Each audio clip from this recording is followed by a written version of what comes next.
just wanted to, you know, uh, give some instructions for the webinar. It's a kind request that please keep yourself on mute and try to keep your camera on and raise your hand during the question answer session and stay engaged and happy learning.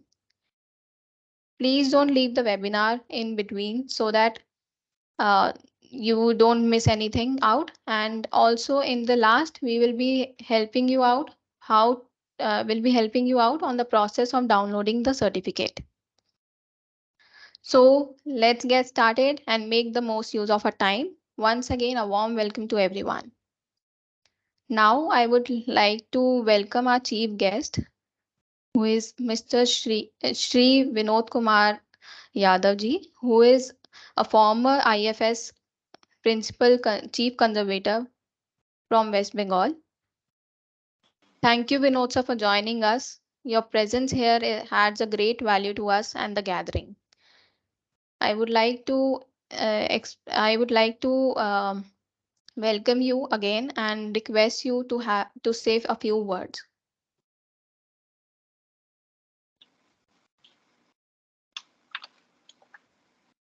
Whether I am audible? Yes, sir, you are audible. Good morning to all of you. I thank Shri Amar Singh Yadav and all the other organizers of this workshop and the webinar, which is very important on this day. And since the world is talking about the biodiversity conservation and the importance of it, recently there has been many international, seminars, conferences. Recently, I also, participated in one of the International Wildlife Congress, which happened in the Kanha Tiger Reserve. So, there are a lot of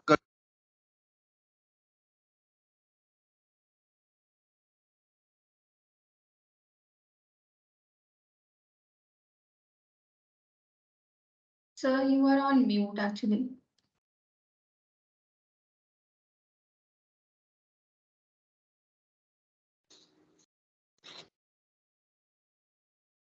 sir आपका mic mute हो गया है Vinod sir, you are on mute.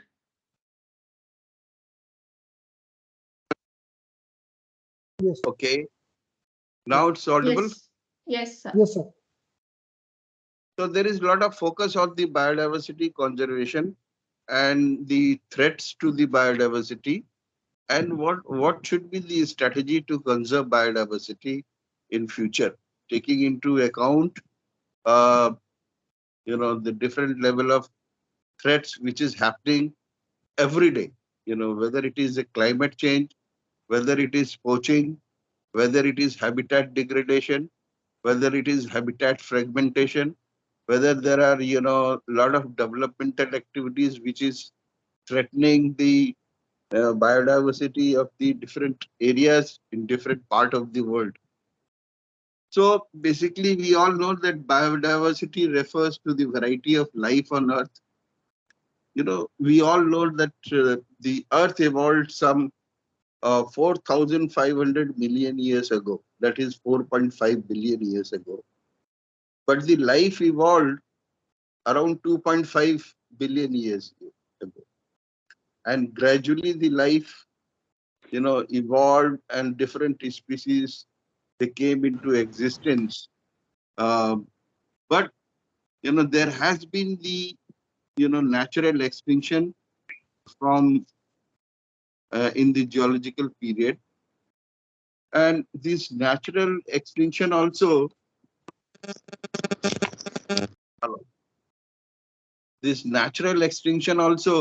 has happened more than 5 times in the history of the Earth.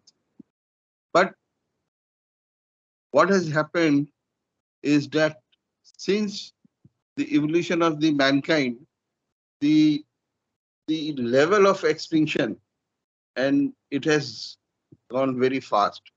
So it is more than now 1,000 times more than the natural extinction. And that is what is concerning us.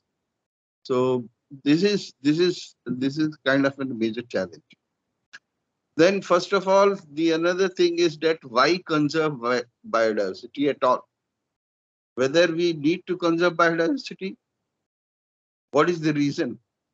Shall we, if we don't conserve biodiversity, then what is going to happen? Because the natural extinction is taking place. It is the part of evolution. The extinction is a part of evolution. So why we should conserve biodiversity? That should be one of the focus areas. And we all know that, the biodiversity is providing us certain ecosystem services, which which is very, very important. So the natural ecosystem, they perform fundamental life support services for the human being. And if we calculate in the economical terms, because we are in habit of doing it in economic terms, then the importance of the global economy, it is very much well known that the overall the biodiversity value which has been calculated is more than $33 trillion, which is a huge thing. This is, but the calculation is not very, up to the mark, because the many of these species are still not known, and their ecological services are still not known. And it is every day the science is discovering one or the other new species. The another thing is that at least 40% of the world economy and 80% of the needs of the poor are derived from biological resources. So we must underline this, that 40% of the what people are talking about is the food security. People are talking about the economic security. People are talking about the health security. People are talking about the water security. Now, recently, Honorable Prime Minister also highlighted this in Japan about this food security and health security. But let me tell you, the ecological security is key to all. The ecological security is key to the health security. The ecological security is key to the water security. The ecological security is key to the economic security. And the ecological security is key to the food security. Can you think of the world without insects? I think no. The, the, the, the food security of the world depends on insects. If we lose all the insects, then what is going to happen?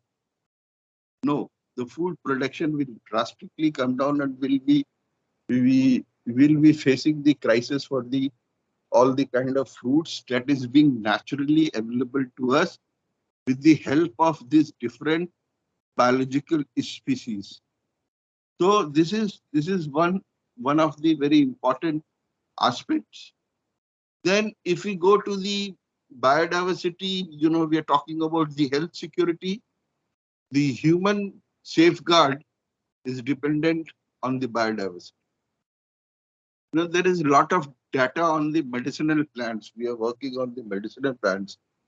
More than $20 billion trade of medicinal plants is happening in this world, which is recorded.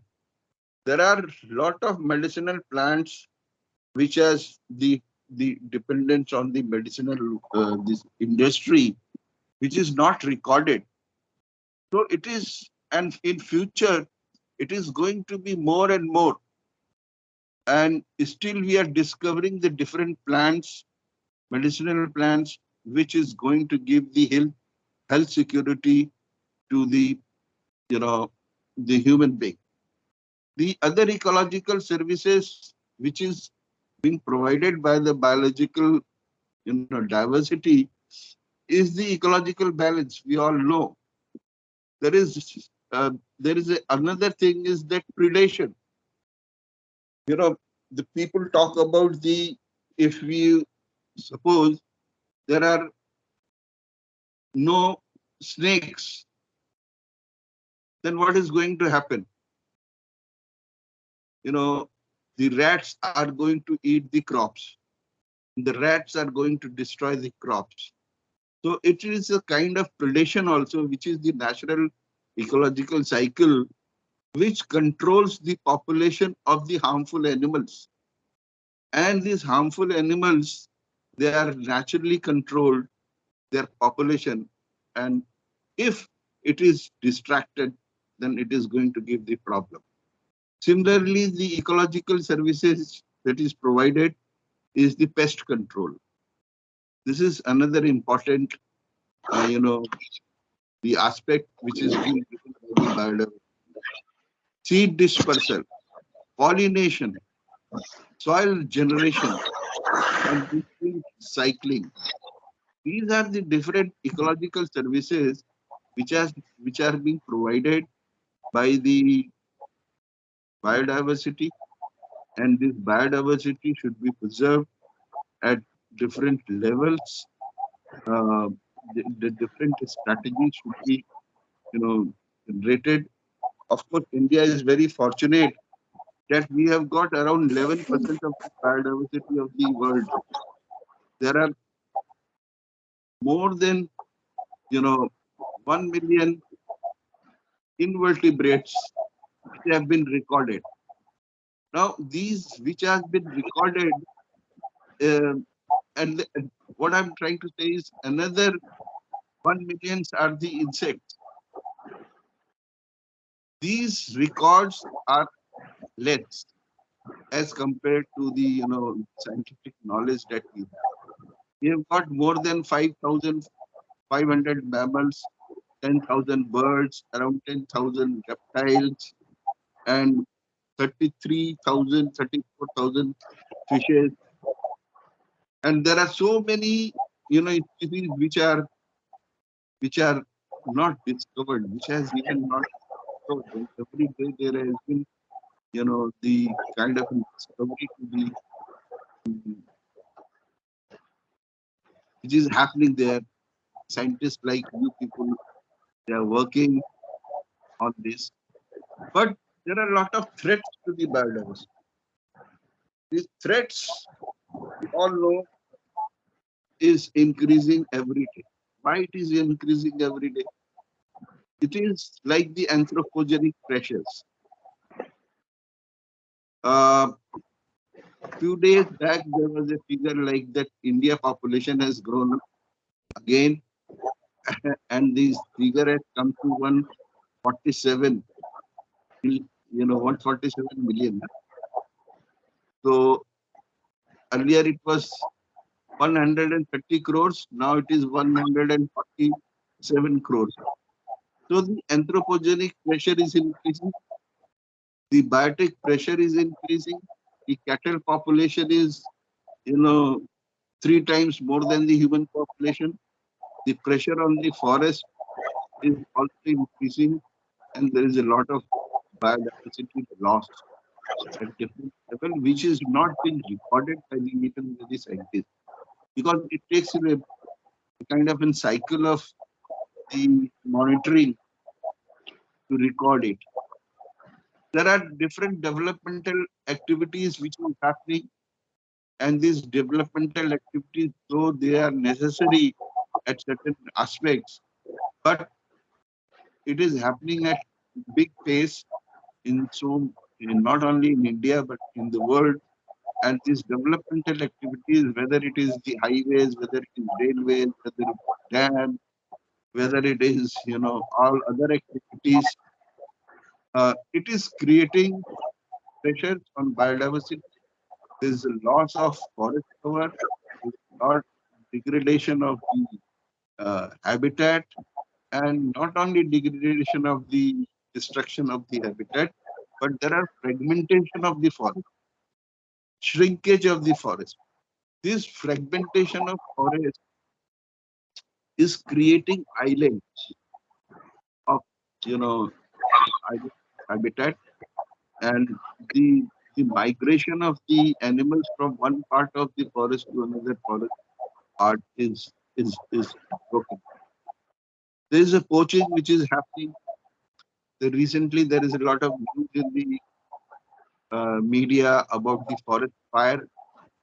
Now, the forest fire is one another reason for this kind of destruction of the biodiversity laws which is happening. Now, if we come to the different kind of strategies which is happening, uh, though we have taken a lot of steps to prevent it. So the threats that we have that needs to be counted. Now, the protected area management or the forest management, because most of the biodiversity lies in the forest areas. There are biodiversity outside the forest areas also, but the majority of the biodiversity is in the forest area. So it has to be ecological approach for planning. We are talking about ecosystem. We are talking about ecosystem.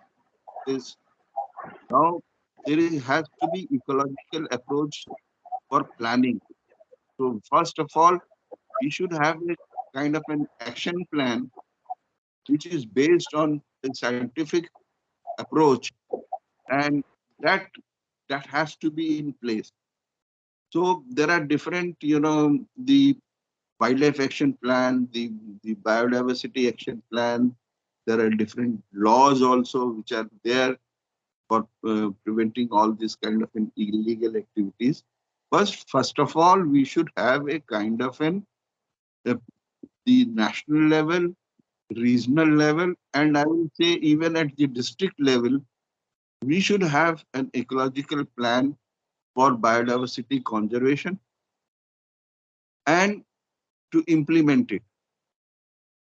For that, we also need monitoring of flora and fauna. There has to be a regular monitoring of flora and fauna, which is very important, and it has to be, unless until it is done properly, we cannot assess the status of the biodiversity which is there. So what are the other steps which are being taken for the management of the ecosystem to preserve the biodiversity? Is like restoration of the degraded habitat. The restoration of the degraded habitats, as we know, there has been scientific records of the habitat destruction, habitat shrinkage, habitat fragmentation. So the attempt should be for restoration of degraded habitat. Sufficient fund should be provided for these aspects, whether it is from CAMPA or whether it is from the central government or the state government.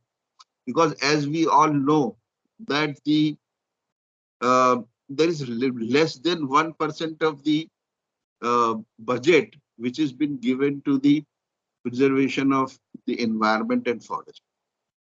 And this is something, you know, uh, it has to be increased. Unless until it is not increased, the focus is, we are just talking and we are just doing seminars and webinars, but it has to be implemented in the field. For implementation of in the field, there has to be kind of an provision of the national level fund. The other aspect is control of poaching. The control of poaching of the different wildlife is important. Even there are certain plants which are threatened. This needs to be documented. That needs to be, protection is to be provided in the field. Similarly, the fire protection. Then another threat is the weed. There are a lot of weeds, which are taking over the habitats of the wild animals. You must have heard about lantana, the mycenia, and the other weeds which is happening. And these control of weeds, the exotic species, it should be, be one of the priority. The another thing is as we are talking about the pressure on the forest resources, there are lot many forest villages inside the forest areas. So there are these forest villages, even they are cut off from the, mainstream of the life. Now there is a lot of development. Even the forest villagers which are living inside the forest areas, they want to come out of the forests. So they should be properly rehabilitated and relocated from the forest areas inside, and they should be brought, you know, to in the fringe areas where they can help the forest conservation. There is also need to, increase the infrastructure of the um forest uh, protected area management and the sustainable development of the fringe villages.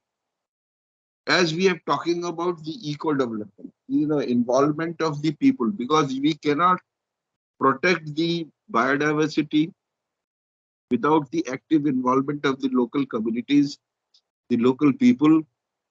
So there has been a thrust on the participatory management of the protected areas or participatory management of the forest area. These local communities, local people need to be involved in the conservation of the, and biodiversity. And this is the crux of the things, that some of the things that important thing that I have talked to you. Um, the government is doing its, some, attempts to protect it. The protection, since the protection is very, very important, to protect it for the future generation. But there is a lot of things which need to be done. So it has to be a kind of a comprehensive, you know, strategy for protection. There has, as we talked about the, you must have uh, heard about the joint forest management and the forest protection committees which are working out. And there are very good successful stories in West Bengal. And now that model was replicated in most of the other part of the country. So this joint forest management technique or participatory forest management is, it should be the key in future, and we should share whatever the benefits which the people are deriving or the government is deriving from the forest resources. So it should be shared with the local communities. Though there are provision, most of the states now they are sharing. Some states are sharing 25% of the revenue which is being earned. Some states are sharing 40%. Even there are states which are sharing 50%. But this should be the kind of a crux. Uh, but by side of side, this management, what is we are doing, there has to be a kind of research and monitoring. The research and monitoring is key to the, you know, the biodiversity conservation. There has to be various research projects on the biodiversity. There has to be a kind of a monitoring of flora and fauna. The use of modern technology in the research, in monitoring, whether it is GIS, whether it is now drones which are being used, whether it is, the different kind of satellite services which is being provided for monitoring. And as we talk about the management plan, there has to be kind of a conservation plan, management plan in place for all these areas at national level, regional level, and I will emphasize that also at the district level. I close my talk here only. And, there are a lot of other people who will be speaking on these subjects. So thank you very much, Dr. Amar Yadav and his team and the other organizers for giving me this opportunity to interact with you. I'll be present in this webinar and listening to you all. Thank you very much. Thank you. Thank you so much, sir. Thank you so much, sir. Thank you for your kind words and your thoughts and the remarks you have that truly elevated the significance of this event. We sincerely appreciate your contribution and the impact you have made on all of us. And now, as we just heard the government aspect and administration things, now I would like to welcome our next speaker, who is an academic expert from Banaras Hindu University, Dr. Neelam Atri, ma'am. Thank you, ma'am, for being a part of this event. We are delighted to have you here. I would request you to share your thoughts and insights on how the students would get motivated and in the field of ecology and in biodiversity. Thank you, Pratika. Am I audible? Yes, ma'am, you are audible. I'm sharing your slides. Okay. No. First of all, I would like to share something without slide. Can you share the slide little bit later? Yes, ma'am. Okay. Thank you, Vinod sir. It was so wonderful words by you. You have really explained the ecology. It was like an academic person was dealing according to the ecology. Thank you very much, sir. Very good morning to all of you. And thanks, Pratika, to inviting me. I'm very much thankful to Aseries, Sustaina Green, Envtube, all present here for this webinar and the opportunity they have given to me. It's a great platform. We are from academics and we search for these type of platform where we really understood the means of teamwork, because it's basically a teamwork. We are joining industry, we are collaborating with industry, we are collaborating with policymakers, we are collaborating with academicians. So the holistic approach, in true sense, research is really a holistic approach. Just doing a classical research is not going to give impact on society. But yes, classical research is also important. But nowadays, we have to focus what is more important, what is more needed. You can see in all the classes, in all the universities, environmental studies have become important. But as an academician, I feel that subject has been treated that ye hai to kar lena hai. This was a concept, ki ise bhi kar lena. That is not good, because environmental studies should be understood properly, because they are paying to our next generation. So I will ask Pritika to show my slide, although I was thought to talk extempore on this, but Amar sir has requested me to show some slides, so I'm showing. And I would like to express my views according to this real theme of the seminar. Now we can see that the title of the seminar is the webinar is Ecology and Biodiversity Management and Learning from Case Studies. So we are now making it more visible by the word that ecological diversity and their management. So we have to just split this webinar in three parts: that what is the ecology? Basically, what is the biodiversity? And that has been really shared very nicely by Vinod sir. And further, we are going to understand the management. And this management can be done by an academician, by an industry, by a policymaker. So a student get benefited with all these collaboration with same state platform. Next. Pritika, please, next. Yeah. So what we are going to understand in next few slides, we have some agenda. And these agendas are our primary goals, areas of growth and timeline. We have to understand it very thoroughly. Goal. What is our primary goal? Primary goal is not to understand only the biodiversity. Primary goal should be, it should maintain the diversity. We can do something which can be understood for the biodiversity. Second thing, how it can be sustained. Because nowadays the important word which is coming in picture, that is sustainability. What we are doing, it should be sustainable.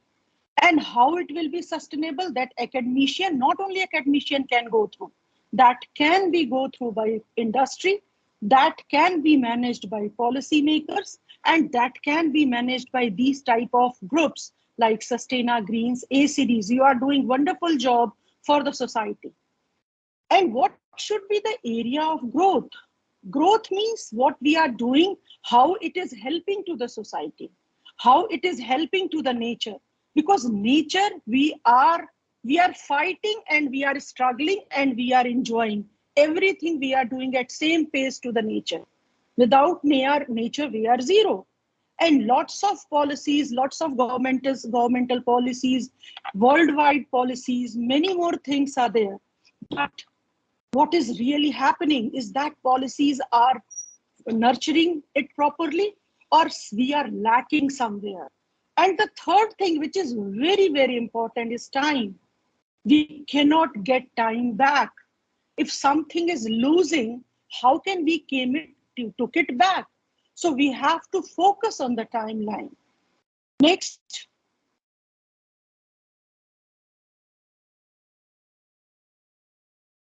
I have just put this line for the students here who are in this webinar. If you can go this line, you can understand the whole webinar. And I will explain this line one by one, because this is saying that protect the earth and sustain our world with conscience. Means we have to protect what we have to protect. We have to protect the earth. How we have to protect? We have to protect it sustainable. But the important word is conscience. We can go back from conscience to the protect. Our conscience should be very, very divine and pious, that we have to really work for sustainability of the earth, not only for the research, not only for self-centered research. It should give society, it should give the consent to the society. So when we have a pure conscience for the sustainability of earth, we will really work hard for that. Next.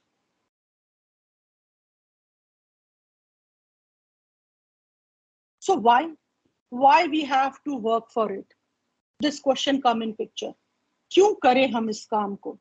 क्या जरूरत है? ये अभी sir ने बताया कि इतना सब कुछ है, अगर कोई भी एक लिंक छूट जाए, सपोज कीजिए कि इंसेक्ट्स मर जाए, तो कितना बड़ा एक पूरा वेब चेंज होता है. So this is the slide where you can see कि एक इकोसिस्टम आपको सपोर्टिंग कैरेक्टरिस्टिक शो कर सकता है, करता है, कल्चरल रेगुलेटिंग प्रोविजंस. तो जब हम, when we are talking about the science, it is not only the science. Now it is coming to the society. We are helping our cultural features. We are regulating it. We are supporting the ecological system. So science only cannot work. This slide really tells that science means research, means academics only cannot work holistically. We have to approach holistically. We have to approach truly. And holistic vision will come when we will focus on all these issues. When we will study, when we will talk about the cultural activity, when we will talk about how it is regulating, and when we will take about how it is supporting the ecosystem.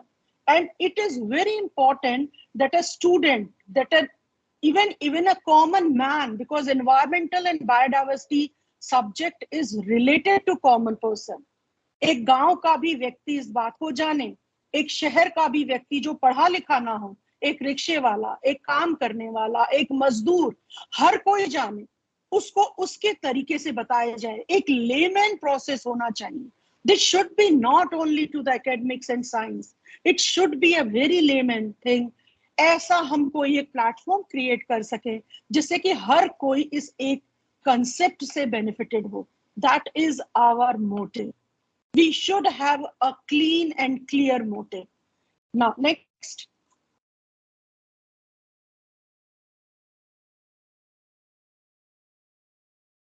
Next, kindly put it next and next. Yeah. Pritika, make it more full slide. Next. Yeah. So what, no, come back. Go back. Go back, go back, go back. Pritika, please go back. Yeah. So what we were discussing here, हम लोग यही बात कर रहे थे. तो हमारा जो main motives है now, what are the main motives of our work? It should be we should focus on the biodiversity loss. When we will understand the problem, then we will go for the recovery. Second is how we are making it in progress, whether it is sustainable or not. We should understand about the climate change. We should understand about the green energy.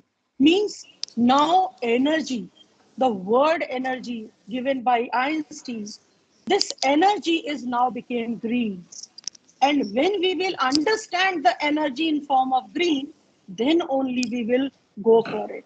Because nothing is, what we are getting from nature without any cost. एक दिन ऐसा आएगा कि हम हवा भी खरीदना शुरू करेंगे. और जब वो दिन आएगा तब हम सोचेंगे कि जो हम ये बातें कर रहे थे, इतने सारे वेबिनार्स कर रहे थे, प्लेटफॉर्म्स क्रिएट कर रहे थे, हम उस समय नहीं सोच पाए. एक दिन ऐसा आएगा कि हम पानी तो अभी खरीद के पी रहे हैं, नहाने के लिए हम खरीद के पानी खरीदना पड़े हमें. तो ये हमारी जिम्मेदारी है, हम बच्चों की जिम्मेदारी है, एक आम समाज के एक सामान्य नागरिक की जिम्मेदारी है कि हम बायोडाइवर्सिटी लॉस को कैसे रोक सके और उसको कैसे सस्टेनेबल बना सके.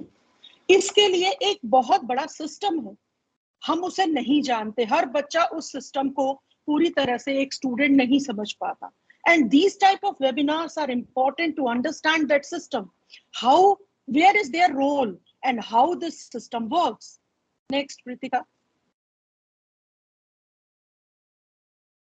I'm sorry, it's been handled by there.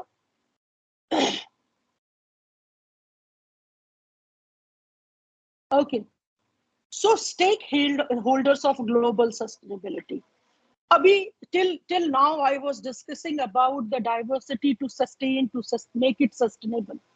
But these are the 4 important pillars who are making global sustainability. Means worldwide, we have a same formula. One is social and scientist people. What I was discussing means social scientists, those who are socially acclaimed person, जो कि लोगों को बता सके, अपनी बातें उन तक पहुंचा सके. क्योंकि हम साइंटिस्ट, हम एकेडमिशियंस अपनी बातें एक छोटे स्तर तक ही पहुंचा पाते हैं, कॉमन पर्सन तक नहीं पहुंच पाते.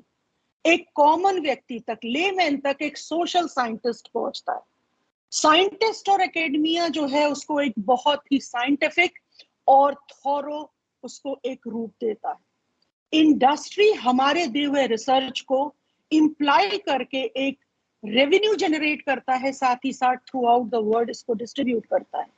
And what policy makers are doing, they are doing fantastic jobs. Lots of policies are created now, because if these policy makers were not there, we were not able to understand. They are making lots of policy. They are just igniting the minds of the general person, a layman person, scientist, students, everyone who are part of the society. So sustainable development of this planet cannot only happen along with the scientist only, or only with academia, or only with industry, or only with social people. These all 4 have to come together on one single platform, and that's what Aseries, Envtube and Sustaina Green is doing.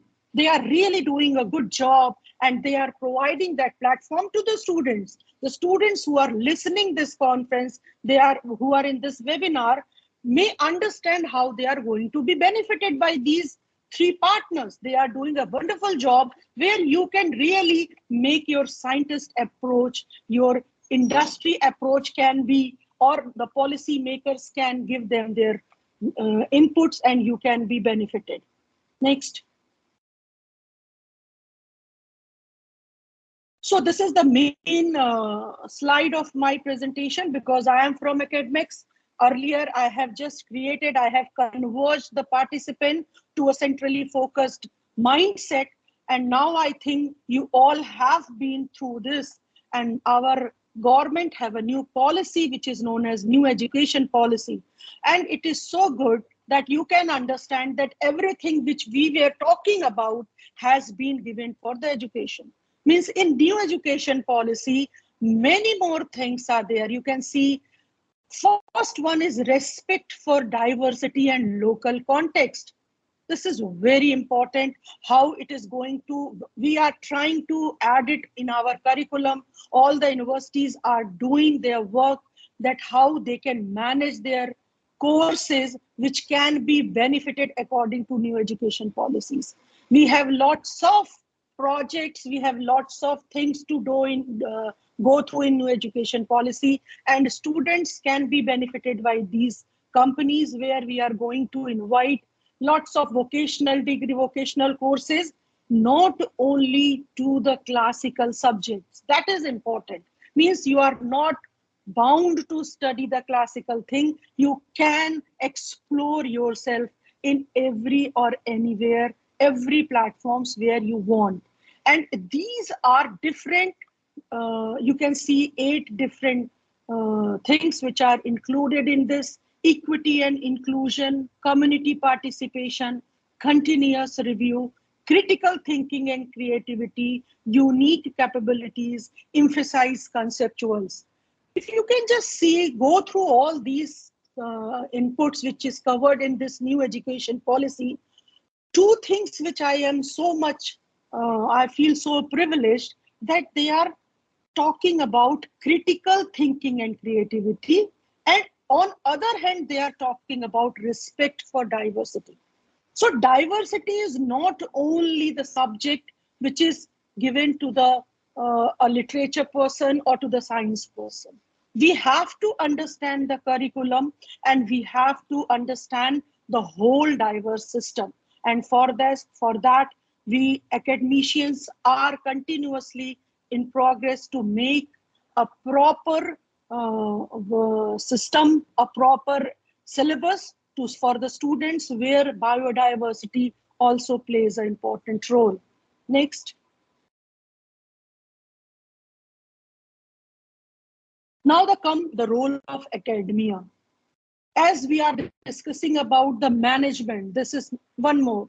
This is the webinar where industry and academia and policymakers are joining together.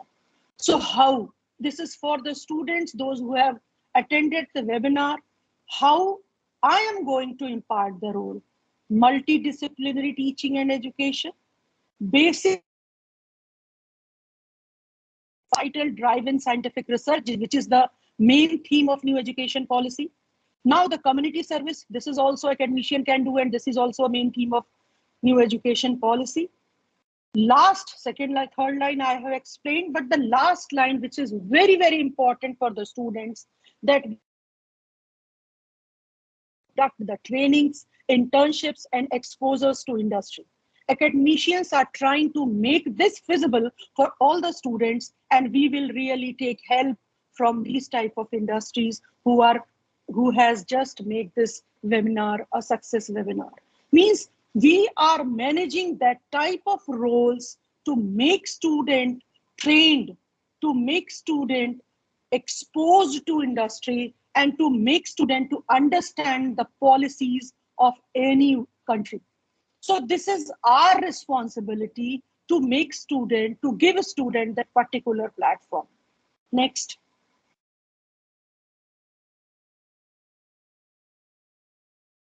This is my last line. This is my last slide, that biodiversity is the meaning of life.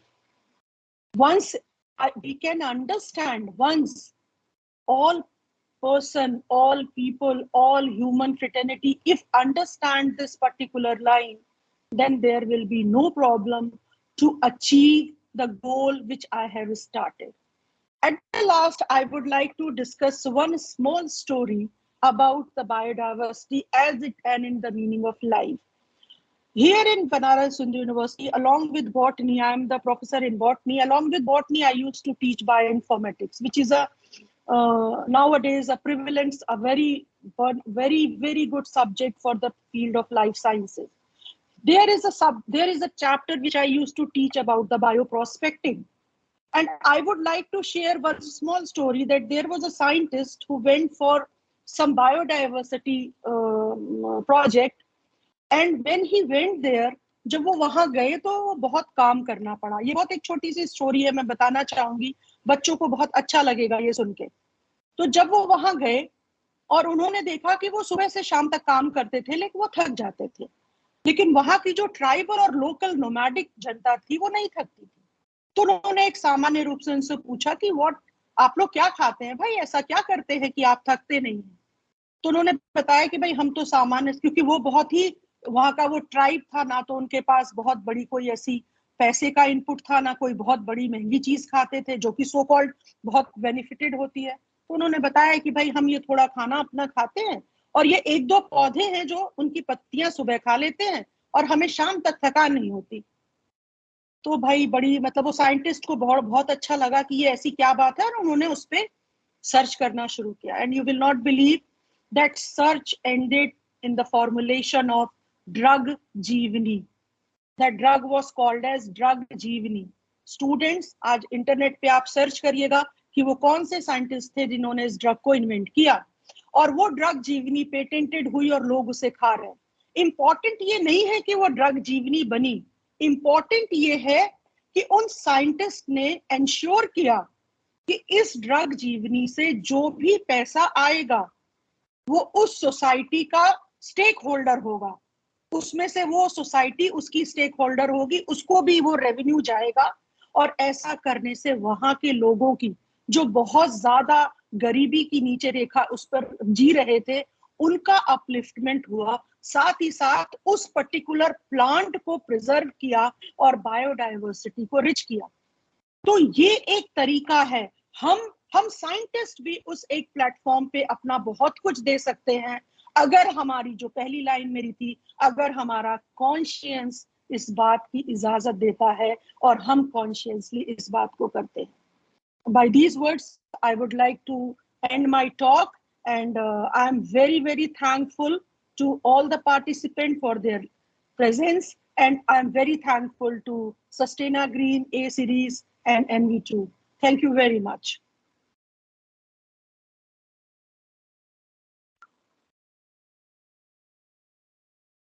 Thank you, Neelam ma'am, for sharing your thoughts and your knowledge with us. We really appreciate your contribution and the impact, and your understanding on the and the ability to articulate the concepts which are which really enhance the learning experience. Now, moving forward, I would like to welcome Thank Shri you. Sandeep Kumar sir, who is an industrial expert in the domain of in the industrial domain, and he will be sharing his thoughts and expertise in the in the oil and gas industry.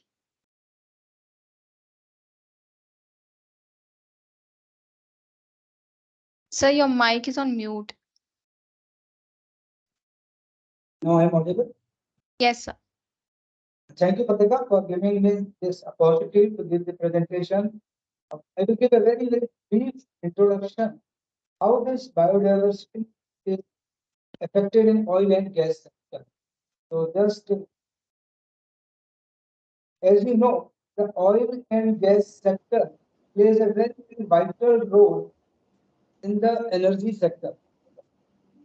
And for the security, and India's energy security depends on the oil and gas sector.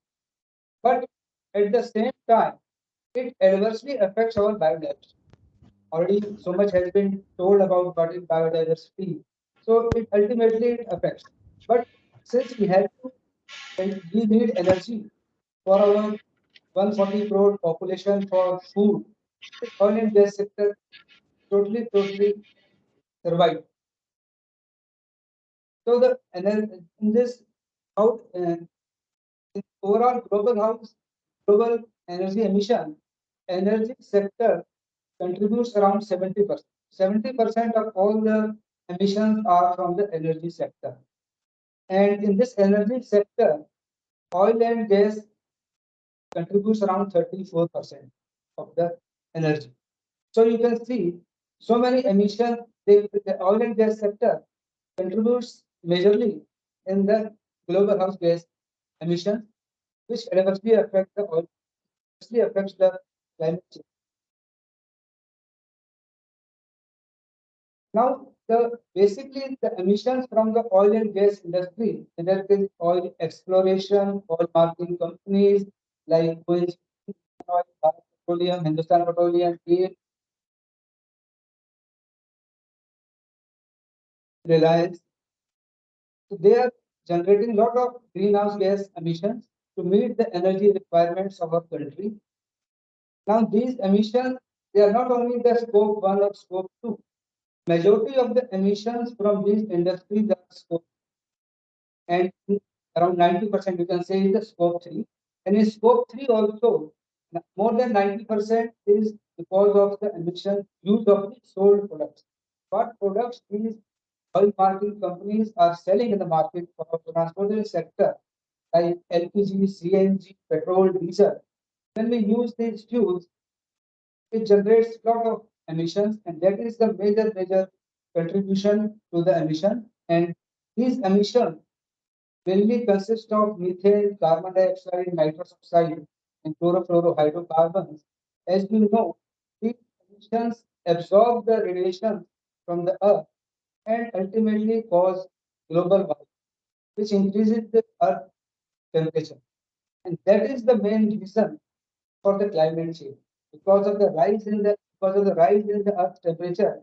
No, since pre-industrial level, 1850 to 1900, there is already the average rise of 1.2 degrees centigrade in the earth temperature. Already we have crossed the 1.2 degrees centigrade, and very soon, the next 6 7 years, we may cross 1.5 also.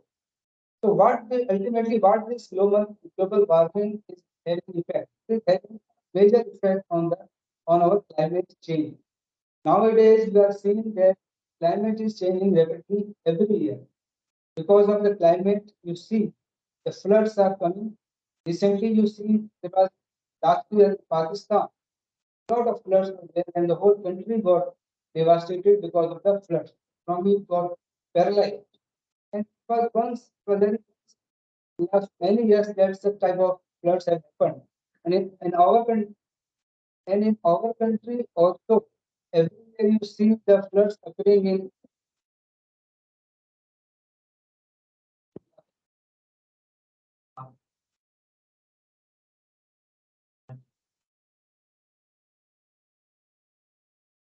Sorry for the interruption.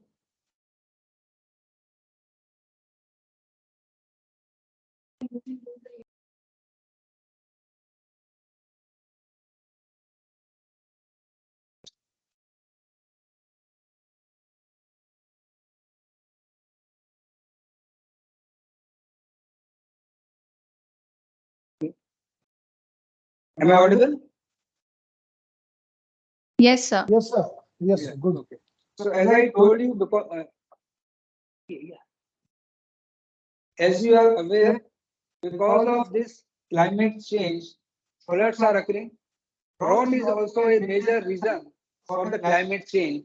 As you know, in the last year 2022, two-thirds of our country was affected by the drought, which has adversely affected the crop production.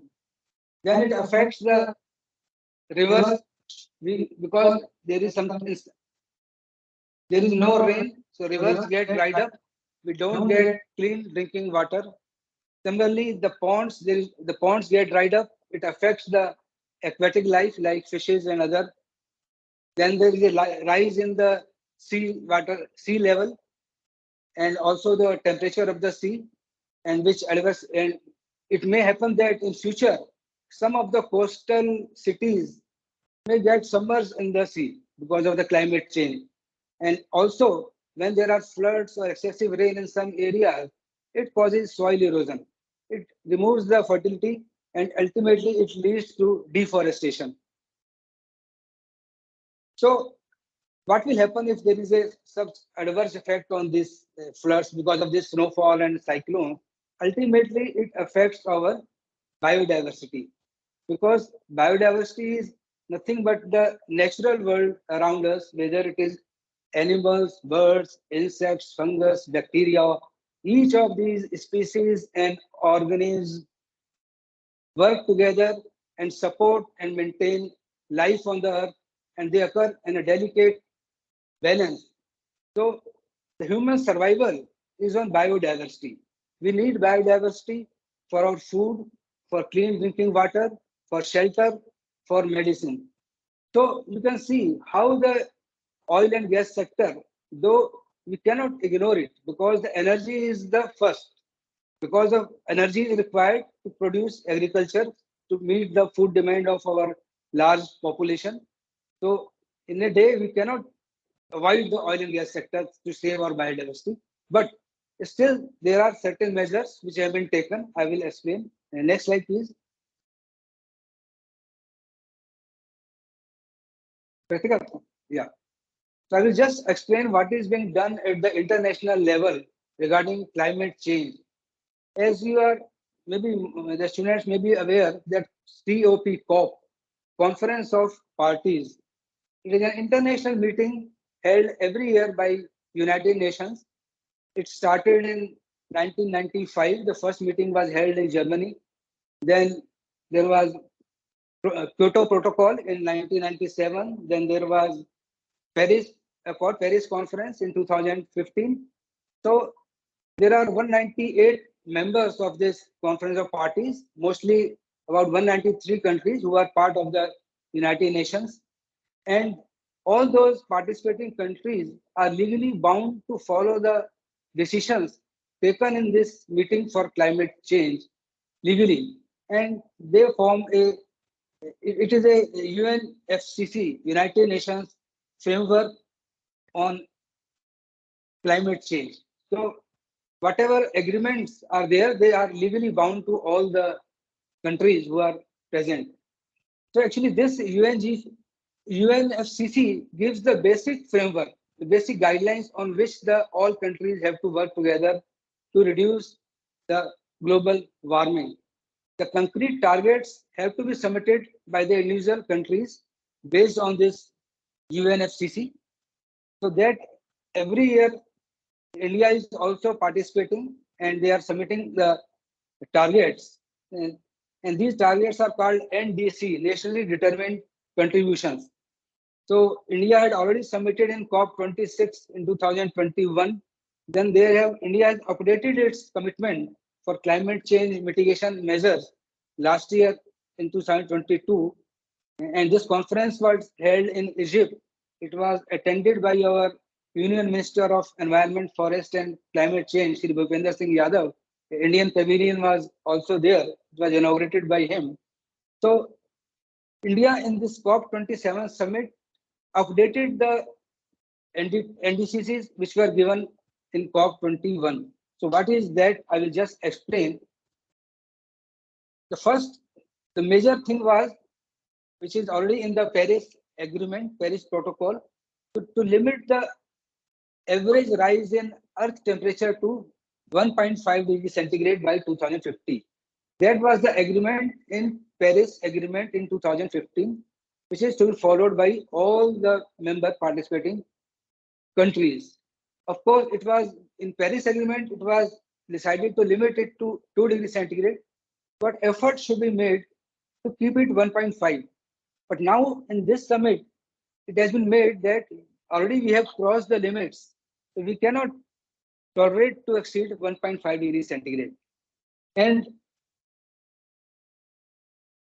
the World Meteorological Organization has recently predicted that in the next 5 years, we will be breaching this 1.8 degrees centigrade rise in average Earth surface temperature in next 5 years because of the human-made global GHG emissions, as well as due to the natural occurring El Nino, which is the heating up of the eastern Pacific waters. So these two effects will ultimately cause temporary breach of 1.8 degrees centigrade in the next 5 years, because El Nino will start from next year. So its effect will be after 1 year. So you can see how serious is the matter.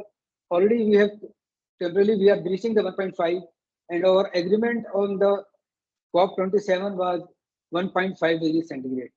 So now I will explain what India has committed as a policy for all countries to meet these targets, to meet the UNFCCC guidelines.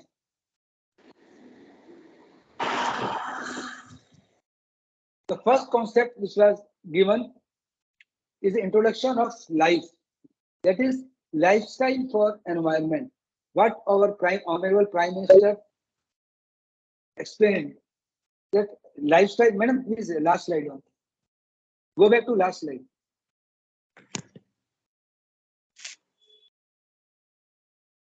So mission life, lifestyle for environment.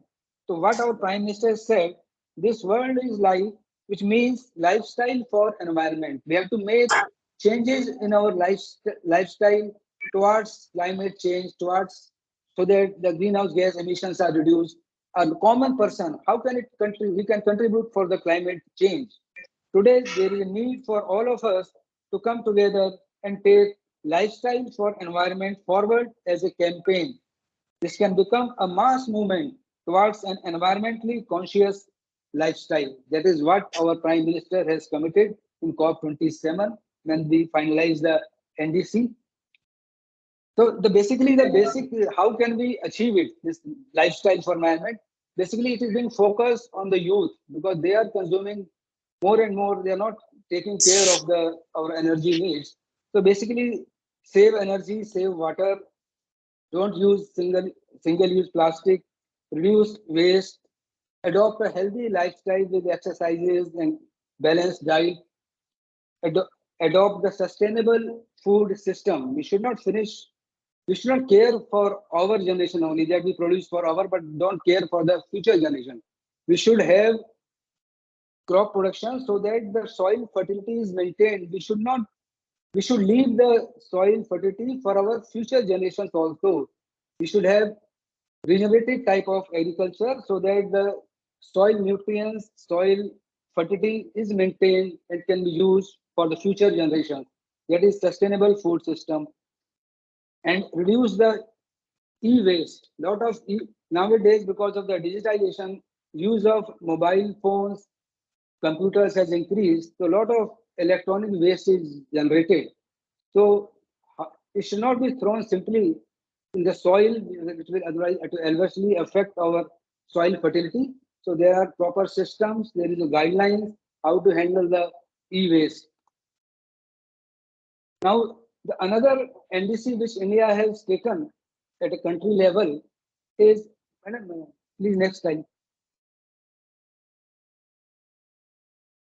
Yeah, so by 2030, India has to produce 50% of its installed capacity electric power from non-fossil fuel.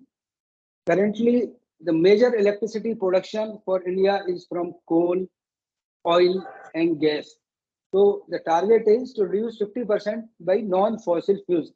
That is from solar, wind, hydro, nuclear, other non-fossil fuels, so that the greenhouse emissions can be minimized. Then there is a target of creating additional carbon sink of 2.5 billion to 3 billion of CO2 equivalent. How it will be possible? By a lot significant efforts towards forestation. We have to grow millions and millions of trees because it is not possible to totally remove the carbon from our emissions. There will be always be some residual emissions which have to be reabsorbed in the forest or the ocean. So this will have a major effect because it will be a nature-based solution then. Then the third was the 45% reduction in the carbon intensity of its GDP. It is not the absolute reduction in the emissions, but it is a ratio of the carbon emissions and our GDP. So that target is quite, we are close to achieving this target. And ultimately, the most important is for India, it is net zero, to achieve net zero by 2070. You may be net zero means reducing the greenhouse gas emissions to as low as close to zero, and any residual emission will be reabsorbed in the forest and the ocean, because it is not possible to 100% remove the greenhouse gas emissions. So forestation will play an important role. Next slide, madam. So now, as per our NDC targets of India, what the oil and gas sector is doing to achieve this net zero target of 2070 or whatever claims and whatever commitments India has given. So oil and gas sector, there are all the industries, whether it is ONGC, Reliance, Indian Oil, GAIL, they have given their net zero targets. Recently, GAIL has declared its net zero target of 2040 for scope 1, scope 3, and scope 3 emissions. Of course, scope 3 emissions only 45%. Similarly, Reliance, BPCL, SPCL, ONGC, they have put up their net zero target. It is between 2040 to 2050. So we have, India has given a target 2070, but considering the energy security of our country, because there will be gradual change from fossil fuels to non-fossil, because we have to meet the energy demands from our fossil fuels, because we cannot change it immediately. It will take years for us, because we have a huge population, we have a huge food requirement, and it depends a lot on coal, oil, and gas. Now, what decarbonization efforts, what decarbonization strategies oil and gas sector is having for this reducing of the global greenhouse gas emissions? The major thing is the methane reduction. Steps are being taken by oil and gas sector to reduce the methane emissions, because natural gas is being used widely as a fuel for our fertilizer, power, as well as for city gas distribution. And we should have steps to reduce the leakage of the natural gas as low as possible, because it has a 28 times global warming potential as compared to CO2. So it is very, very dangerous. Methane emission has to be reduced. Then the steps are being taken to increase the energy efficiency of all the sectors. We have to minimize our specific energy consumption. And for that, a lot of efforts are being taken, like all the buildings in the industries are being converted to green buildings, so that there is a zero water discharge, there is no emissions, minimum use of electricity. And also all the lighting has been converted from compact fluorescent lamps to LED lighting. And all the diesel generator set have been converted to gas-based generators. Ultimately, it is leading to saving in energy. And this Ministry of Power, the Bureau of Energy Efficiency, has also launched a scheme called PAT in 2015, that is Perform, Achieve, and Trade. They have set the targets for the major energy consuming industries like steel, fertilizer, oil and gas, textiles, to set their target is given for the specific energy consumption. if that target is achieved or we exceed the target, credits are given to those industries and those credits can be traded in the market. Similarly, those industries who are not able to achieve, they underperform, they have to buy those credits to make up the balance. So that scheme is very effective. It has already been implemented in many industries and led to a great saving in energy. Then renewable energy, already industries are moving towards renewable energy. They are setting up solar power plants in all the plant buildings, plus the ground-mounted solar plants. GAIL has already set up a 2 megawatt solar power plant in their plants in GAIL Pata unit and GAIL Vijaypur in Madhya Pradesh. Currently, the government of India has a target of 500 gigawatt of renewable energy by 2030. The next, another is very stable carbon capture, utilization, and storage. That is CCUS. A lot of efforts are being done by ONGC for that. Then the nature-based solution I already explained about a lot of forestation, and oil and gas sector is also supporting the funding for the green technology. All those startups which are investing in the green projects, they are being funded. And already GAIL has given 100 crores in a pump initiative for green innovation. So I will just sum up that oil and gas industry is a must for the energy security of our country. But at the same time, it affects the biodiversity. For that, already decarbonization action are being planned by the oil and gas sector so that our biodiversity is not affected, at the same time securing the energy needs of our country. Thank you. That's all from my side. I thanks Aseries Envtube for giving me this opportunity to just give introduction what oil and gas sector is doing to meet the global target and whether it's our Indian target so that our biodiversity is not affected. Thank you, madam. Thank you, sir. Thank you for sharing your experiences. We really look forward to learning and growing through your experiences, sir. Thank you, madam. I thank everyone for listening so patiently and staying with us. Now we would start with our technical speakers. The webinar can't be completed without a case study. Now I would like to welcome Dr. R.K. Pandey, sir, Chief General Manager from Aseries Envirotek India, who will share his knowledge and explain deeply about ecology, ecosystem, and ecosystem services. He will also explain a case study on sustainable management and conservation of natural forest.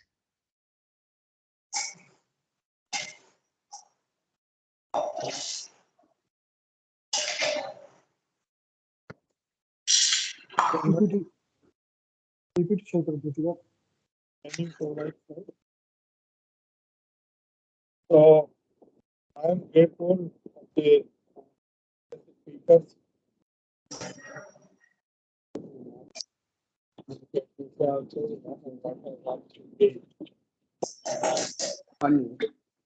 Pandey sir voice नहीं आ रही आपकी. Pandey sir voice नहीं आ रही आपकी. Hello. Hello. ये mobile use कर सकता हूँ ma'am. Hello.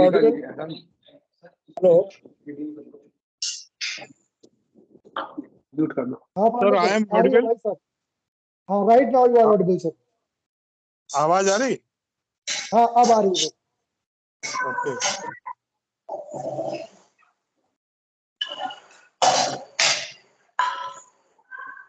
Ritika, please share the PPT of Pandey sir. Yes, because of the time constraint and all, I will brief out my presentation.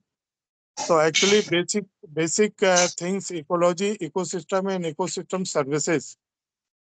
These three terms are very important for survival of humankind, even all organisms sustain in the earth. Next, please. Next, please. So what is ecology? Actually terms, the eco means living and study of relationship with living organism. This word is just to study the ecosystem. So there are several ecosystems. Global, we can count down human ecology, deep ecology, global ecology. These are the actually ecosystem we can do some study with the relations of the abiotic components. Next, please. Next, madam. Hello. Sir, I want to brief about the factors affecting the ecology or ecosystem. Of course, we know the abiotic components and biotic components make the ecosystem, or they are well affected by the several ecological factors. Of course, biotic competition, parasitism, parasitism, symbiosis.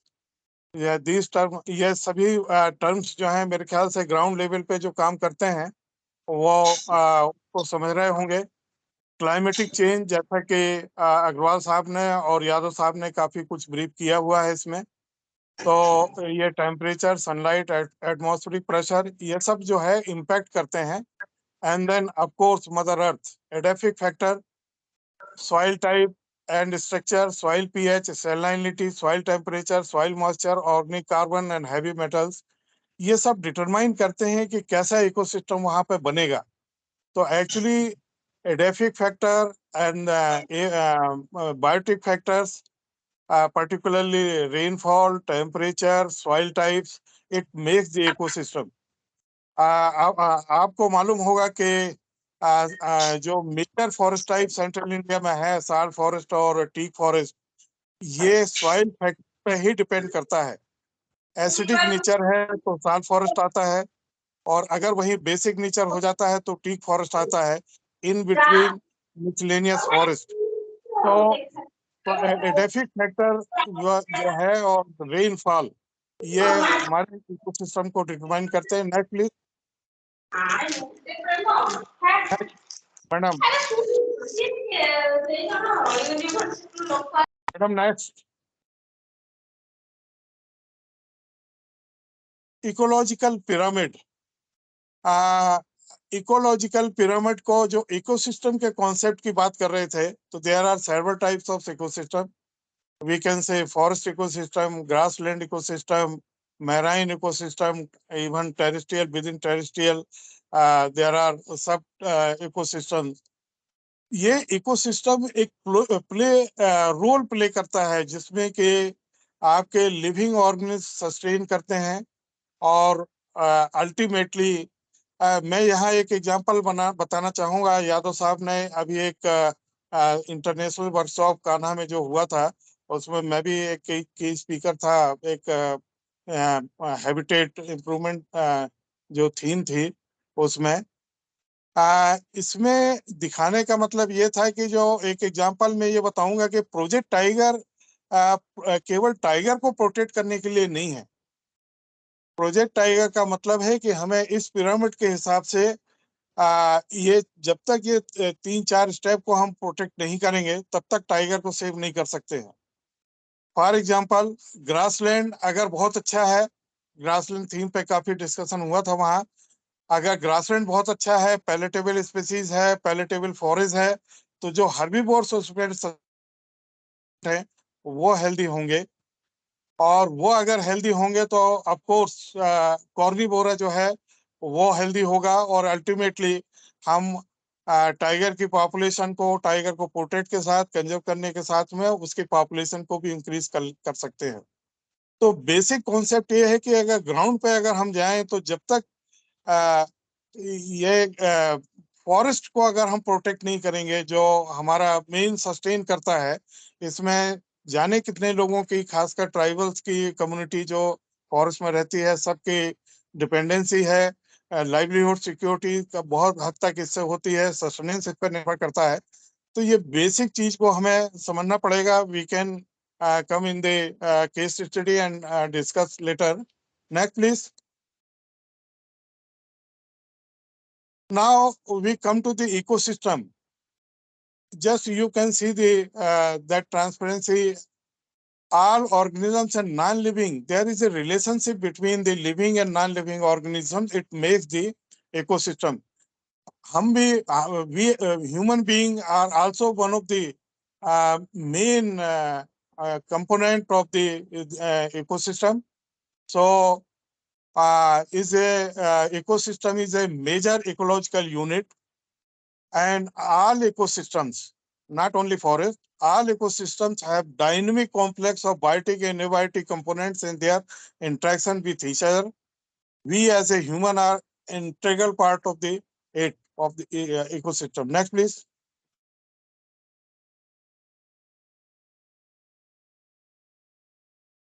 Just I want to show you two type of ecosystem agri जो हम अभी बहुत अच्छे से खासकर grass root पे जो काम कर रहे हैं, रायपुर या दूसरी जगह जो इसमें पार्टिसिपेट कर रहे हैं, वो बहुत अच्छे से जानते हैं. पीबीआर वो लोग बना रहे हैं.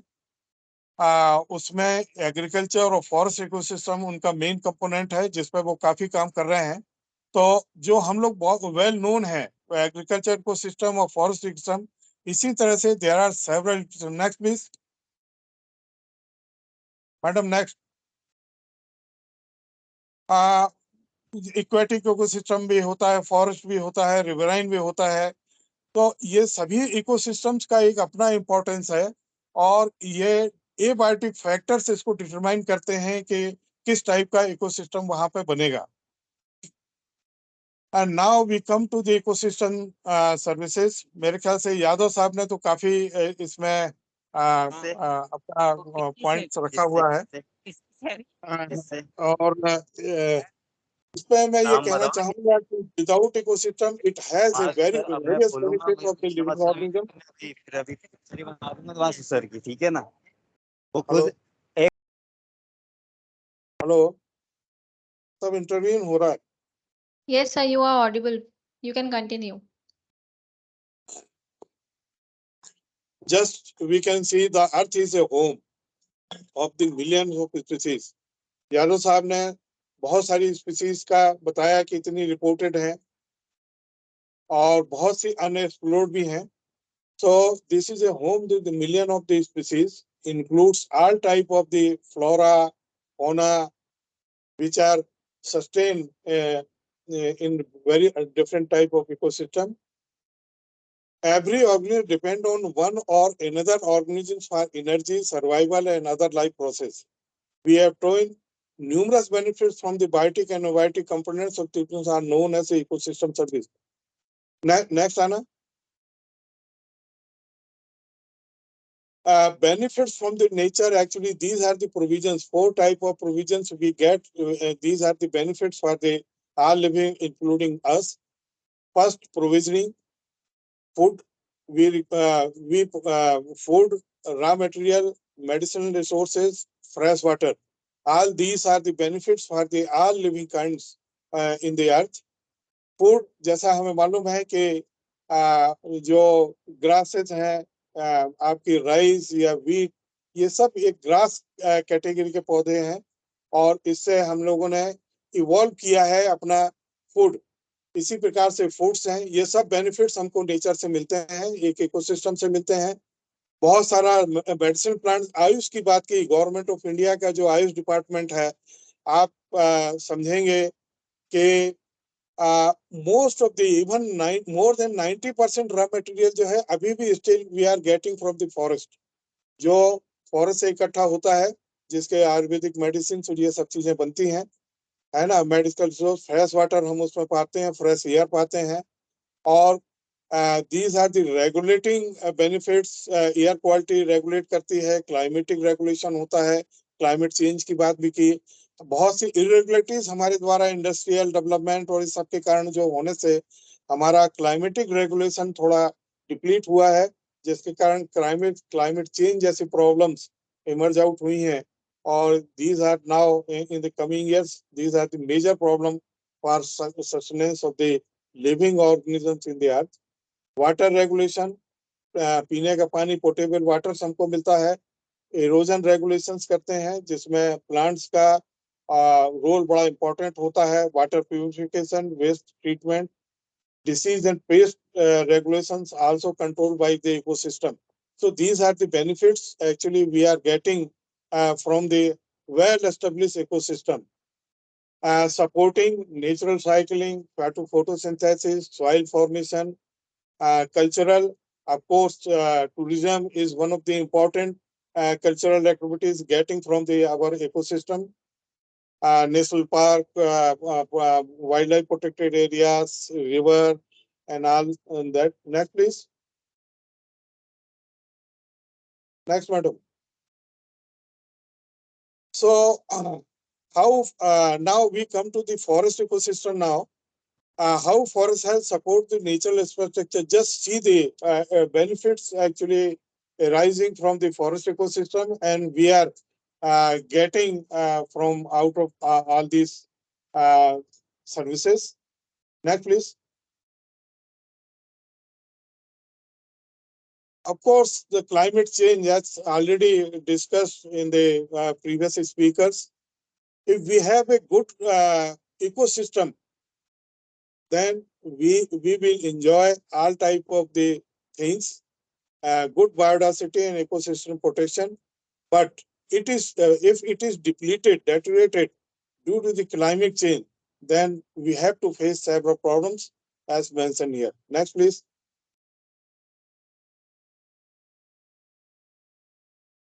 Next, previous one, madam. Now, नहीं हाँ इसके बाद हाँ sustainable management and conservation. Yes, this one. Needs and risks associated with the increased use of the NTIP. As we know, we come to the forest ecosystem. Forest ecosystem is a home of several types of non-timber forest producers on which the sustenance of the local people, dependent people of the forest are they are sustaining. Livelihood security is making from the forest ecosystem. And just see the contribution of NTIP, non-timber forest in our country. More than 40% of the total forest revenue generated from the forest from NTIP alone. 55% of forest-based employment generated from the NTIP from our natural forest ecosystem. Even more than 5 million people rely on for sustenance, and 70% supply of raw material system from the natural forest. Next, please. I will try to complete within your stipulated time. This is the forest types in our country. Just see in this west and middle, even in the south, there is a good forest. Next, please. These are the forest types of our country. Now, changing scenario of tropical forest. There are the major problem is habitat destruction, as Yadav Sahab has already told, leading to patchiness, fragmentation. This is making a major problem for wildlife also, for their corridor value. Non-supportive to biodiversity conservation due to non-congenial habitat conditions. यहाँ एक बात मैं कहना चाहूंगा कि हर species के लिए एक अपना रिक्वायर्ड हैबिटेट होता है, कंजेनियल हैबिटेट की आवश्यकता होती है. कोई भी स्पीसीज किसी भी टाइप के हैबिटेट में नहीं आएगी. अगर रिवराइन हैबिटेट में स्पीसीज पाई जाने वाली है वो टेरेस्ट्रियल में नहीं आएगी. इवन ग्रासेस अगर ओपन में आती हैं तो ग्रास पे ही आएंगी. कोई क्लाइंबर अगर उसको शेड चाहिए पेड़ का तो वहां आएगा. कहने का मतलब ये है कि हर स्पीसीज का अपना एक required habitat, congenial habitat conditions होती है, और वो हैबिटेट अगर डिप्लीट हो जाए, डेट्रेट हो जाए, तो ऑटोमेटिकली वो स्पीसीज वहां से नेचुरल कोर्स में वाइप आउट हो जाती है. और यही अल्टीमेटली एक कारण बनता है स्पीसीज एक्सटेंशन का from our natural forest, natural system से. 30 to 40% of tree species are having no generation. This is one of the major problem. Side में अगर लैंटाना स्पीसीज आप देखेंगे और parthenium, these are the invasive species actually overcome in the forest area, और ये exotic species हैं. इसके कारण जो है जितनी बहुत सी नेटिव स्पीसीज वहां से वाइप आउट हो गई है, और ultimately they are just verge of the extension. So इस तरह की कंडीशन से ये दोनों स्पीसीज लाइट डिमांडिंग स्पीसीज है। जहाँ डेंस फॉरेस्ट है वहाँ ये स्पीसीज नहीं आ रही हैं, पर जहाँ पे फॉरेस्ट की कटिंग हो चुकी है, काफी बिरला हो चुका है फॉरेस्ट, वहां पे ये स्पीसीज अपियर हो रही हैं। और बहुत सी इंडिजिनस और नेटिव स्पीसीज, बड़ा अनफॉर्चुनेट है कि देयर आर सेवरल स्पीसीज की थ्रेट है और वो स्पीसीज वहां से वाइप आउट हो गई हैं। That is a major problem of our area. Several NTF species, including medicinal and aromatic plants, are struggling for their existence in situ. It is only due to the over exploitation from our forest area. Most of the जो भी raw material है हमारा medicinal plants का, आयुष का, अभी भी अगर forest से ही इकट्ठा हो रहा है। No ex situ propagation techniques evolve for the several species, only 4-5 species are being cultivated from outside ex situ condition. So ये this is also one of the important point कि हमें जो मेडिसिनल प्लांट पे हमारी dependency है और जो state forest से आ रही है, और जो भी स्पीसीज वहां से हम एक्सप्लॉइट कर रहे हैं या हार्वेस्ट कर रहे हैं, उसका एक्सिटू डेवलप होना बहुत जरूरी है। और इसमें बहुत से इंडस्ट्रियलिस्ट, एनजीओ और दूसरी community, even other than the government organization also can play very vital role for ex situ propagation of the species which are in demand in the open market. Invaded environment species imposing challenges for the native species has been. Next, please.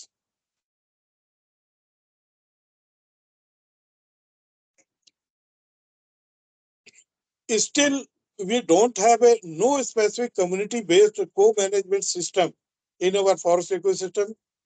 Yadav sahab, शायद he will be agree with my this point कि अभी भी बहुत सी जो NTF non timber forest produce हैं, जिसका role शायद timber से जैसा रिपोर्टेड है कि टिम्बर स्पीसीज से ज्यादा वैल्यू है, वो स्पीसीज के लिए जो यादव साहब ने एक चीज और बोली थी कि बिना कम्युनिटी के हम अपने बायोडाइवर्सिटी को प्रोटेक्ट नहीं कर सकते हैं, कंजर्व नहीं कर सकते हैं इन सिटू कंडीशंस में, नेचुरल फॉरेस्ट सिस्टम है। तो वहाँ कम्युनिटी का रोल बहुत इंपॉर्टेंट हो जाता है। उनको को मैनेजमेंट सिस्टम में अगर को मैनेजर माना जाए, जैसे कि अभी ज्वाइंट फॉरेस्ट मैनेजमेंट सिस्टम में इवॉल्व किया है, पर अल्टीमेटली साहब ये almost most of the area it is failure. Community direct involve नहीं होती है और उसके परिणाम ये हो रहा है कि सभी स्पीसीज, बहुत सी स्पीसीज जो ज्यादा प्रायोरिटी में मार्केट डिमांड में है, वो स्पीसीज वहां से वाइप आउट हो चुकी है। और उसका फिर से रिवाइव करने का, नेचुरल इकोसिस्टम में फिर से रिवाइव करने का अभी कोई सिस्टम ऐसा डेवलप नहीं हो पा रहा है। ये एक थोड़ा सा इस इशू पे भी अलग अलग जो स्टेक होल्डर्स है उनका रोल भी देखना पड़ेगा कि how roles important of the other stake holders for this. Next please. Just see the impact, fragmentation की बात यादव साहब ने की थी। Just see the view of the forest, reserve forest of the one of the forest divisions of Madhya Pradesh. Most of the tree species have already been cut from felled from the area, and this type of fragment, this is not congenial habitat for the wildlife or any ground flora of the area. And the second slides, over exploit, even grasses are over exploited from the forest area. Next, please. These are the important impacts. Now we come to the depletion of NTP in government-owned national tropical forests of the central India. These are the actually some, you can see the various steps. These are ultimately, the result is most of the species are already vanished, or it is categorized as a vulnerable, rare or threatened. So now most of the medicinal plant species or which species are being in demand from the forest, natural forest area, are categorized as a rare. We are not again thinking for how these species will revive in our natural forest ecosystem. Next, please. Next, please. Now the questions are very simple. Very simple 4 questions.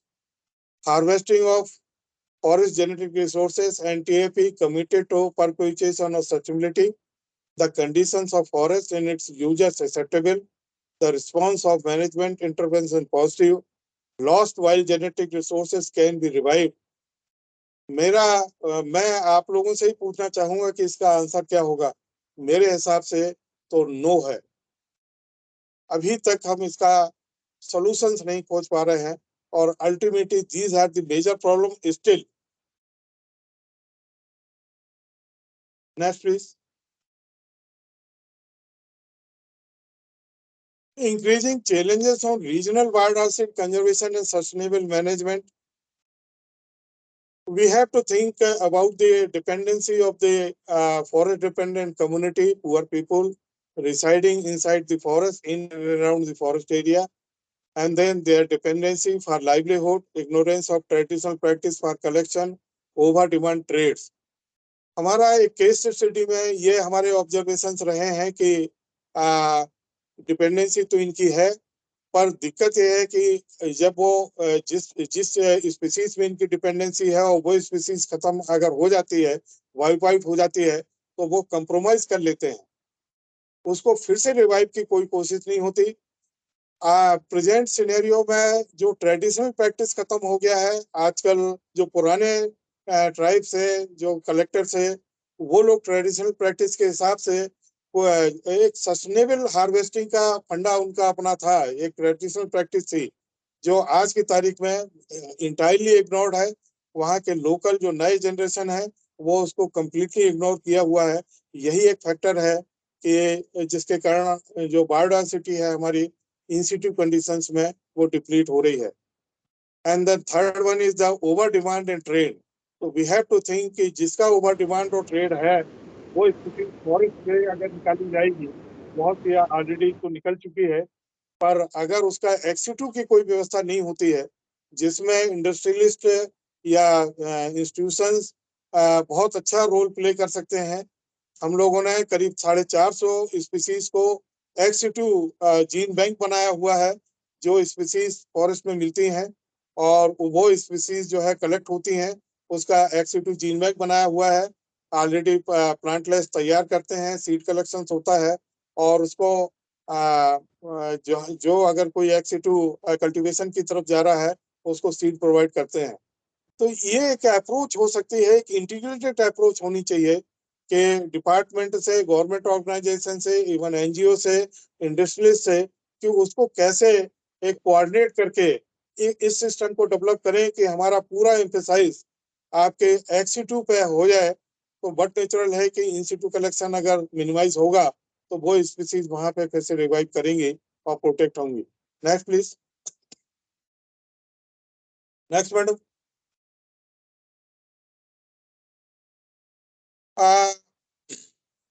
Harvesting of the most, as we already discussed, these are the one of the priority species which are being harvested non-sustainably from our forest area. Next, please, and just see the habitat, forest habitat. Of course, we have discussed already. Yadav साहब और अग्रवाल साहब, madam अत्री उसको discuss कर चुकी हैं कि there is a lack in policy implementation. So there is a there is a need of the sound policy for the biodiversity conservation, in situ particularly, and propagation of ex situ. Next, please. Next, please, madam.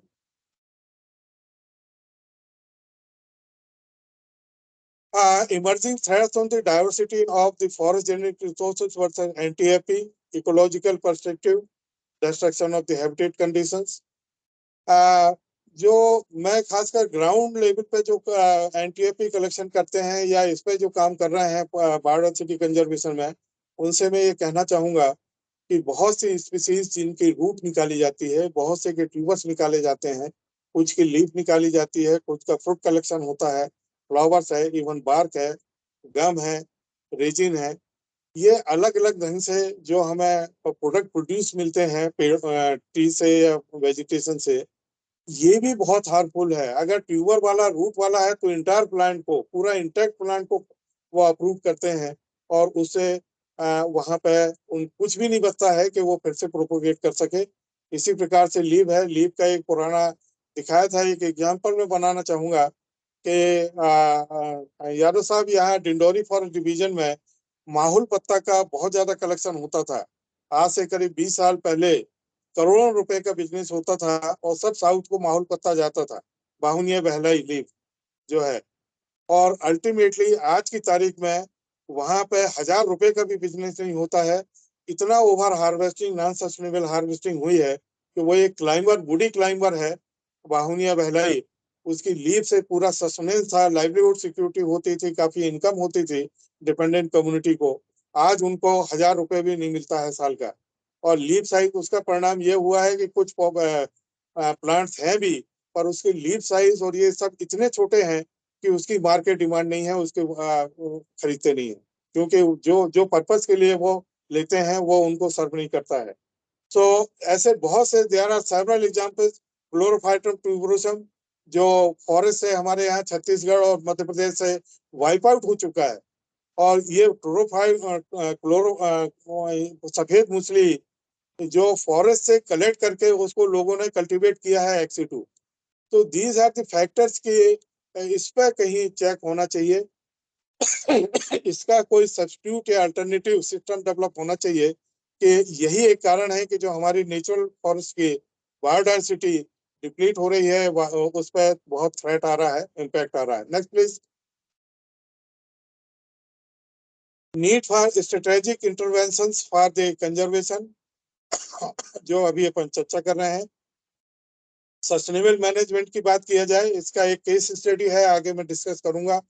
Collaborative integrated approach, institutional users stakeholders, ये एक approach होनी चाहिए हमको biodiversity conservation की। Regulated commercial exploitation, जो अभी non sustainable unregulated है। Middleman जो है वो ओवर एक्सप्लॉइट करके फॉरेस्ट से सब एनटीएफपी लाते हैं, और अल्टीमेटली मार्केट में अब तो उनकी कीमत भी काफी ज्यादा हो गई है। वही कारण है कि बहुत से आयुर्वेदिक मेडिसिन के रेट भी बहुत ज्यादा हो रहे हैं, क्योंकि वो अवेलेबल है ही नहीं। regulated commercial exploitation, strict legal provisions to prevent restrictive harvesting, ये सिस्टम फॉरेस्ट डिपार्टमेंट में अभी ग्राउंड लेवल पे, खासकर ग्राउंड वेजिटेशन का जो हर्ब, श्रब्स और क्लाइंबर्स हैं, इसके लिए रेगुलेट नहीं हो रहा है। इस पे भी एक पॉलिसी इंटरवेंशन होना जरूरी है। Next please. These are the species rare in the ever forest area. Need of strategic interventions for sustainable harvesting limits का, practice of self assessment with communities. JFMC में ये एक्सपेरिमेंट हम लोगों ने Pachmarhi wildlife sanctuary area में किया हुआ था, और ये बहुत अच्छे इसके रिजल्ट्स मिले कि साहब इसमें जो कम्युनिटी डिपेंडेंट है उसको सेल्फ असेसमेंट के लिए थोड़ा मोटिवेट करना चाहिए, एक टेक्निक इवॉल्व करनी चाहिए कि सस्टेनेबल हार्वेस्टिंग और नॉन सस्टेनेबल हार्वेस्टिंग का इम्पैक्ट क्या होता है। They were surprised to see, जब उनसे डाटा कलेक्ट करवाया तो उन्होंने देखा कि साहब ये हमारे कारण ही ये फॉरेस्ट जो भी डिप्लीशन हुआ है रियली हमारे, वो रियलाइज किया। तो इस टाइप की एक टेक्निक कम्युनिटी लेवल पे डेवलप होनी चाहिए सर। और इसमें देखिए गवर्नमेंट एजेंसी अकेले का रोल नहीं होना चाहिए, क्योंकि उनके भी अपने लिमिटेशंस होते हैं। इसमें एनजीओ और even some sponsored projects should be launch with the collaboration of the forest department और गवर्नमेंट एजेंसी, कि इस टाइप का अगर ये सेल्फ असेसमेंट टेक्निक डेवलप होती है और लोग खुद उसको जाके फील्ड पे जाके एक कम्युनिटी लेवल पे कर सकते हैं। ये एक्सपेरिमेंट हमने यूपी में भी काफी कराया है। एक प्रोजेक्ट जापान इंटरनेशनल का एक प्रोजेक्ट था यूपी गवर्नमेंट के साथ में, तो फील्ड पे हमने इसके बहुत अच्छे रिजल्ट देखे हैं। इस टाइप की अप्रोच हमको डेवलप करनी पड़ेगी, जो बायोडायवर्सिटी को प्रिजर्व करने, कंजर्व करने के लिए। क्रिएटिंग मैसिव पीपल्स पार्टिसिपेशन, लोगों को जब तक अवेयरनेस नहीं होगा, एक कैंपेन है, रेगुलर ट्रेनिंग है, रेगुलर मोटिवेशन का करना पड़ेगा। Site specific model for enhancement of goods and services. जहां ओवर एक्सप्लॉयटेशन हो रहा है वहां पे हमको जाके जो इकोसिस्टम गुड्स एंड सर्विसेज के चीजों को समझानी पड़ेगी, थोड़ा सा मोटिवेट करना पड़ेगा कि हाउ वी प्रोटेक्ट, इससे क्या बेनिफिट हमें होंगे। इस टाइप के एक चीजों को रिसर्च ऑर्गेनाइजेशन से, यूनिवर्सिटी से, इवन एनजीओ से, और दूसरे अगर स्पॉन्सर्ड प्रोजेक्ट CAR के ऐसे बहुत से प्रोजेक्ट होते हैं, तो इस टाइप से भी हम एक इस टाइप का एक सिस्टम डेवलप कर सकते हैं जो बायोडायवर्सिटी कंजर्वेशन के लिए बड़ी हेल्पफुल होगी, रीजनल बायोडायवर्सिटी के लिए बहुत हेल्पफुल होगी। Next please. Role of institution and user stakeholder, just we have discussed with the community several times in the field area in our project, और उनसे करने के बाद तो फुल रिजल्ट यही निकल के आ रहा है कि बहुत सी अवेयरनेस है नहीं उनको, उनकी आवश्यकता के हिसाब से वो हार्वेस्ट करते हैं नॉन सस्टेनेबल, और उनको ये समझ नहीं आता है कि नॉन सस्टेनेबल हार्वेस्टिंग के बाद, क्योंकि बाद में जब वो चीजें वहां से निकल जाती हैं, इवन बहुत पोटेंशियल फॉरेस्ट में भी MP में सर बैम्बू वाले एरिया में आज की तारीख में बैम्बू नहीं है, और वहां पे गांव को जब कभी किसकी डेथ हेथ हो जाती है और बांस की जहाँ जो सिस्टम है ट्रेडिशनल, उसमें बांस की जरूरत पड़ती है, तो वो लोग जो है बहुत दूर बाजार जाके उसको काफी महंगी कीमत में बांस को खरीद के ला रहे हैं। ये रियलाइज उन्हें होने लगा है, पर ये रियलाइजेशन मेरे ख्याल से काफी नहीं है। इसके लिए हमें काफी मेहनत करनी पड़ेगी, और कम्युनिटी तो रियलाइज करेगी और वो एक्सेप्ट भी करेगी। वो इसलिए कि अल्टीमेटली सस्टेनेंस उनका डिपेंडेंसी उसी पर निर्भर है, फॉरेस्ट पे ही निर्भर है, और जो रिसोर्सेस वहां से खत्म हो रहे हैं वो आज की तारीख में कंप्रोमाइज तो कर रहे हैं, पर जब जरूरत पड़ती है तो उसको बाहर से लेके आते हैं, जो जबकि उनके एरिया में मिलती थी। Next please. नेक्स्ट सर, एक determination of harvesting limit of important NTFs which are being collected from the natural forest area, एक प्रोजेक्ट था जिसमें पूरा हमने कम्युनिटी पार्टिसिपेशन के साथ किया था इन सिटू में, नेचुरल फॉरेस्ट इकोसिस्टम में। अब आप देखिए मुसली है, ये कालमेघ है,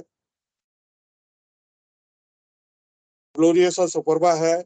ये स्पीसीज हम लोग को ग्लोरियस और सुपरबा तो बीच में पता चला कैंसर की दवाई बन रही है, तो पूरा हमारा फॉरेस्ट एरिया से जो पोटेंशियल एरिया था already non sustainable harvesting operated, and ultimately the species is not common in the forest area.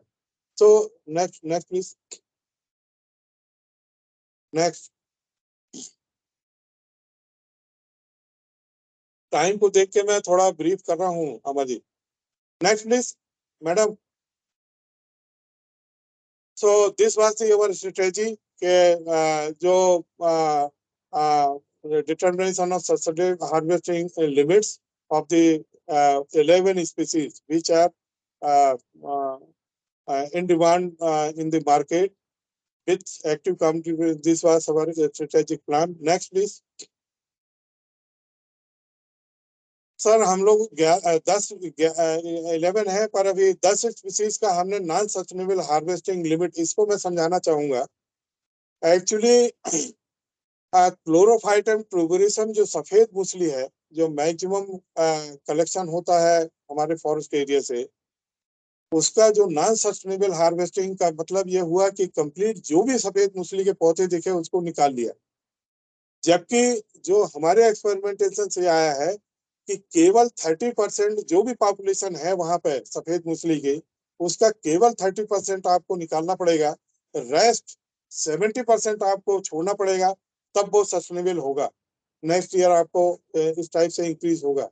इसी तरह से 68% कर्कुमा डायस्पोरिया डिमोना 64, प्लम्बो जाइलैंड को 44%, सतावर 64%, like this.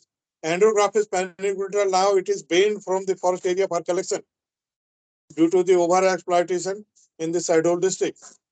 So these are the actually problem यह है क्लोरोफाइटम ट्यूबरोसम के एक पौधे से 3 बीज निकलता है।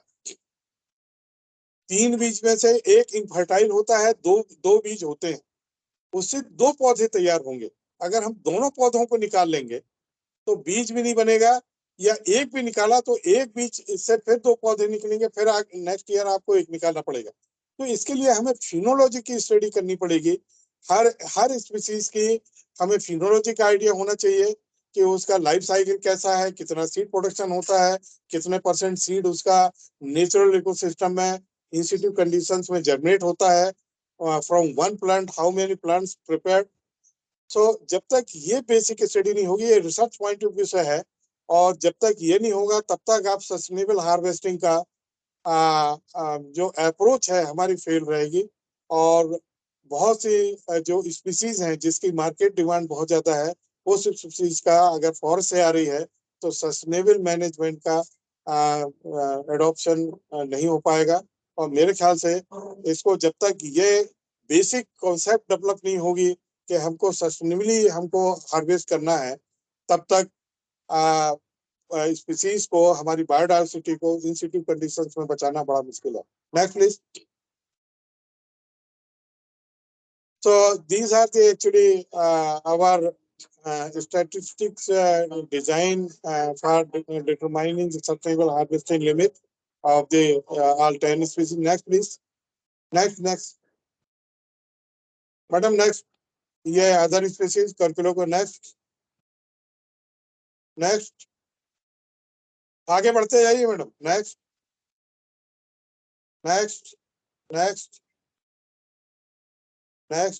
हाँ रुकिए आप।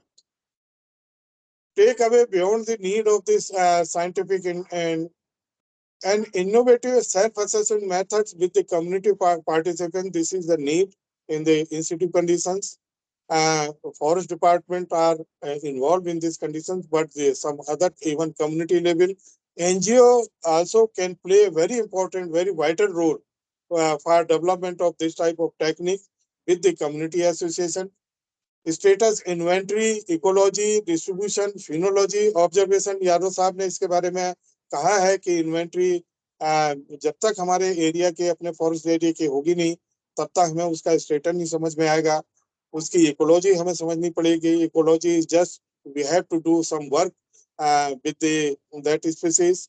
उसका डिस्ट्रीब्यूशन, फिनोलॉजी ऑब्जर्वेशन, जब तक उसकी लाइफ साइकिल और सीड प्रोडक्शन ये सब हमें आइडिया नहीं होगा, तब तक हम उसकी सस्टेनेबिलिटी की बात करना मुश्किल होगा। हैबिटेट रिक्वायरमेंट आपको बताया, किसी पौधे को, पेड़ को, खासकर क्लाइंबर और हर स्पीसीज को अगर शेड हैबिटेट चाहिए, कोई पेड़ की छाया चाहिए ग्रो करने के लिए, तो वहां पे अगर वो कंडीशंस नहीं मिलेगी तो वो स्पीसीज ऑटोमेटिकली रीजनरेट नहीं होगी और वो वहां लेफ्ट आउट हो जाएगी।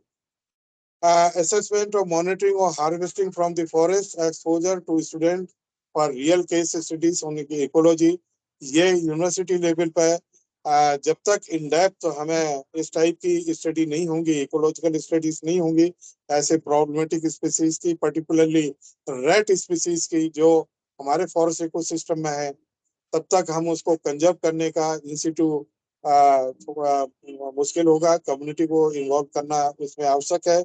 मोटिवेशन चाहिए उनके लिए, फील्ड एक्सरसाइज चाहिए, फील्ड वर्कशॉप चाहिए, और उसके द्वारा उन्हें मोटिवेट करना पड़ेगा, क्योंकि विदाउट कम्युनिटी हमें इस टाइप की स्पीसीज को फॉरेस्ट में इंस्टीट्यूट कंडीशंस में कंजर्व करना पॉसिबल नहीं होगा।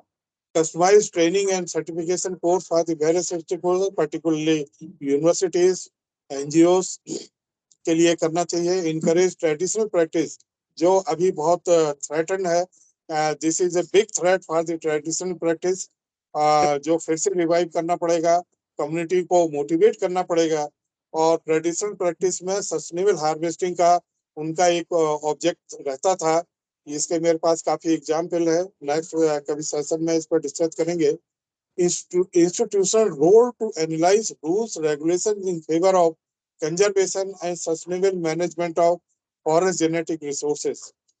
ये पॉलिसी इंटरवेंशन, पॉलिसी इश्यूज है, जहाँ गैप है वहां पे एक पॉलिसी इंटरवेंशन होना चाहिए। और जब तक इस टाइप के स्ट्रिक्ट पॉलिसी इंटरवेंशन नहीं होगा, कम्युनिटी को इन्वॉल्व नहीं होगा, आई डोंट थिंक कि हमारी बायोडाइवर्सिटी खासकर जो वेरियस इकोसिस्टम्स में है उनको हम प्रिजर्व कर पाएंगे, कंजर्व कर पाएंगे in situ conditions, nature form. Next, please. Next. Thank you very much, sir. Actually, I tried to summarize within a time limit क्योंकि time काफी over हो रहा है. Any questions from the? Then we can enjoy with the all questions after the complete deliberations is over now, madam.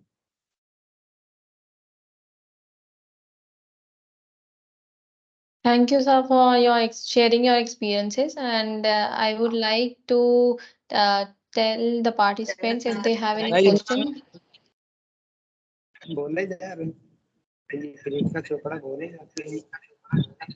Yes, please speak one by one. Hello. There is no question, but I congratulate for excellent presentation of the work. It is very fluent and very easy to understand what the things are going on, in particularly in Madhya Pradesh area, because I already worked over there in certain district where the Bhil communities are in dominant. So these are the things that what I also feel and observed during that study period of one of my students' work during her PhD.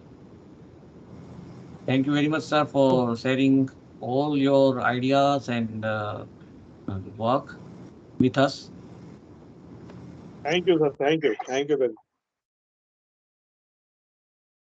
Now, Ajay Mr. Kumar. Thompson can ask.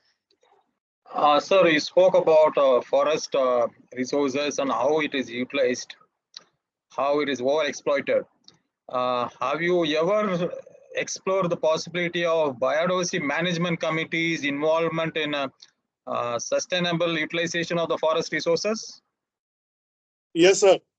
Under the Joint Forest Management System, FPC and VFC, the communities involved for the sustainable, but it is in the experimental level. Actually, we have already made a strategic plan to for all forest divisions to implement it in their area. Yeah, you spoke about the co-management. See, I suggest that forest committees, can co-manage with the biodiversity management committee. It's very weak actually. In the forest sector, it is very weak. So maybe with the fund available with the forest department, you can encourage the BMCs can be actively involved in forest protection and also in sustainable utilization of the non-timber forest produce and the wood materials. I think it will be a great opportunity for the biodiversity management. It was formed under the national legislation called Biological Diversity Act. Nobody touched upon that act. It's a very important act. So we are celebrating the Biodiversity Day today. This is because we have an act called Biological Diversity Act, which was formulated under the CPD's guidance. Thank you very much. Thank you very much, sir. Public biodiversity register, actually in the Chhattisgarh, even in the biodiversity register in Madhya Pradesh, they are doing very good job for registering their local biodiversity at village level and making a good report. And on the basis of that, the community with the association of the department, forest department, they are doing very good job at grassroots level in the forest in city conditions. So of course, this is good advice of you.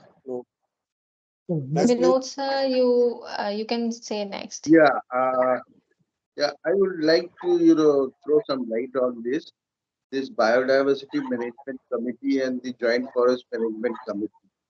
Now, how to integrate it? That is a kind of a big problem. If you see the biodiversity management committee, it is being done at the, subdivisional level. And, there are so many joint for, I'm talking about the West Bengal. Like in one division, there are more than 300 uh, joint forest management committee. And in a district, there are 5 or 6 biodiversity management committee. Now, how to integrate it? Because the benefit flow of the biodiversity has yet not started uh, through this even the biodiversity register, what he was talking about. So there is a need to prepare the biodiversity registers. Now these biodiversity registers are, we tried in West Bengal that to include the Joint Forest Management Committee also as the Biodiversity Management Committee, but the government has not agreed to it. So the Act has given a kind of a specific structure to the Biodiversity Management Committee, which need to be changed. So unless until you bring it to the further ground level, this will not happen. And even there is not a single case where the biodiversity management committee has been benefited through the as per the Act, Biological Diversity Act. But the Joint Forest Management Committee, they have been benefited from the harvest of the forest resources. Like in West Bengal, we have given more than 200 crore rupees to the Joint Forest Management Committee in the decade. Similarly, I was going through the MP and Chhattisgarh reports.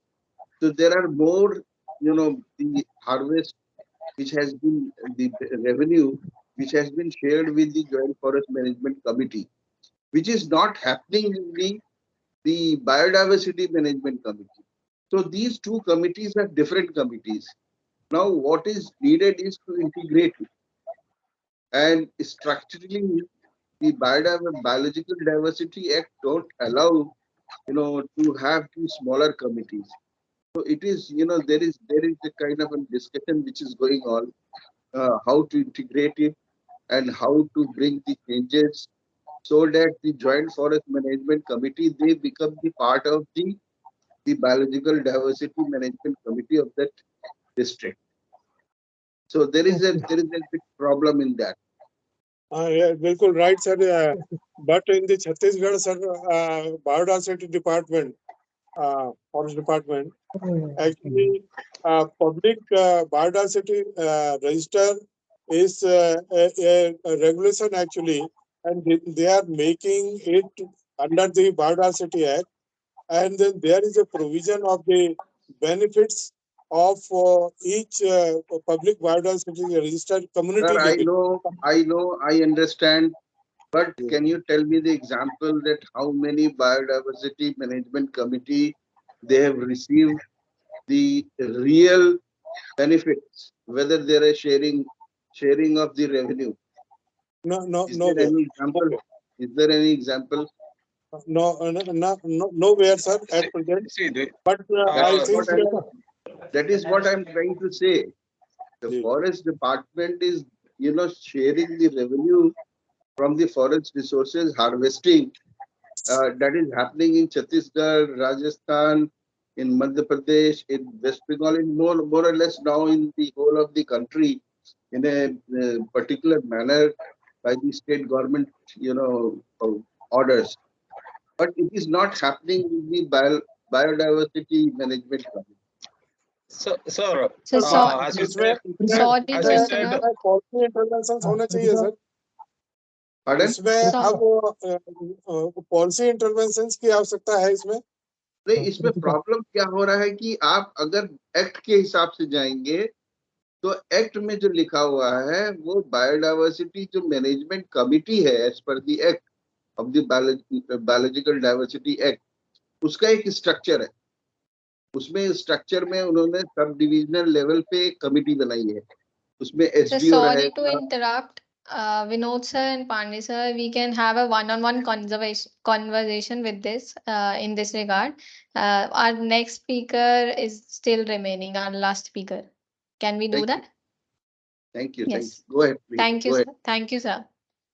Now I would like to welcome Dr. Meenakshi Singh from Sustaina Greens, who has a diverse experience in the field of academics as well as research, and she holds a PhD in botany and also holds almost 35 plus publications.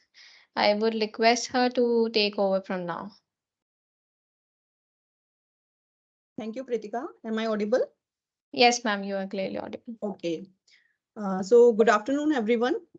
First of all, I welcome all of you on behalf of Sustaina Greens and Envtube for understanding and celebrating Biodiversity Day at a deeper level. So this, as we know, this year theme is from agreement to action, means which is based on the recent COP15 frameworks that allows to build back biodiversity by following on the strategies and actions because our future depends on the biodiversity. So before beginning, I would like to acknowledge the eminent speakers present here. Dr.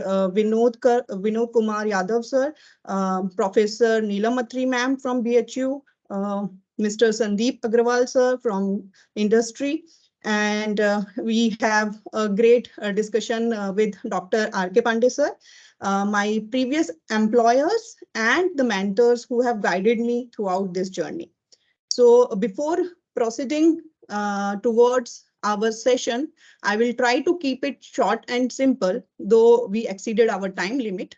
So let's start with the technical session with understanding of biodiversity and its types. And first, we will go through the general descriptions about biodiversity and how the relevance of biodiversity concept based on the historical timelines, and what are the consequences of biodiversity loss our generation is facing, because we are facing biodiversity loss at a very critical rate. And as you all know, we are into the 6th mass extinctions as of now.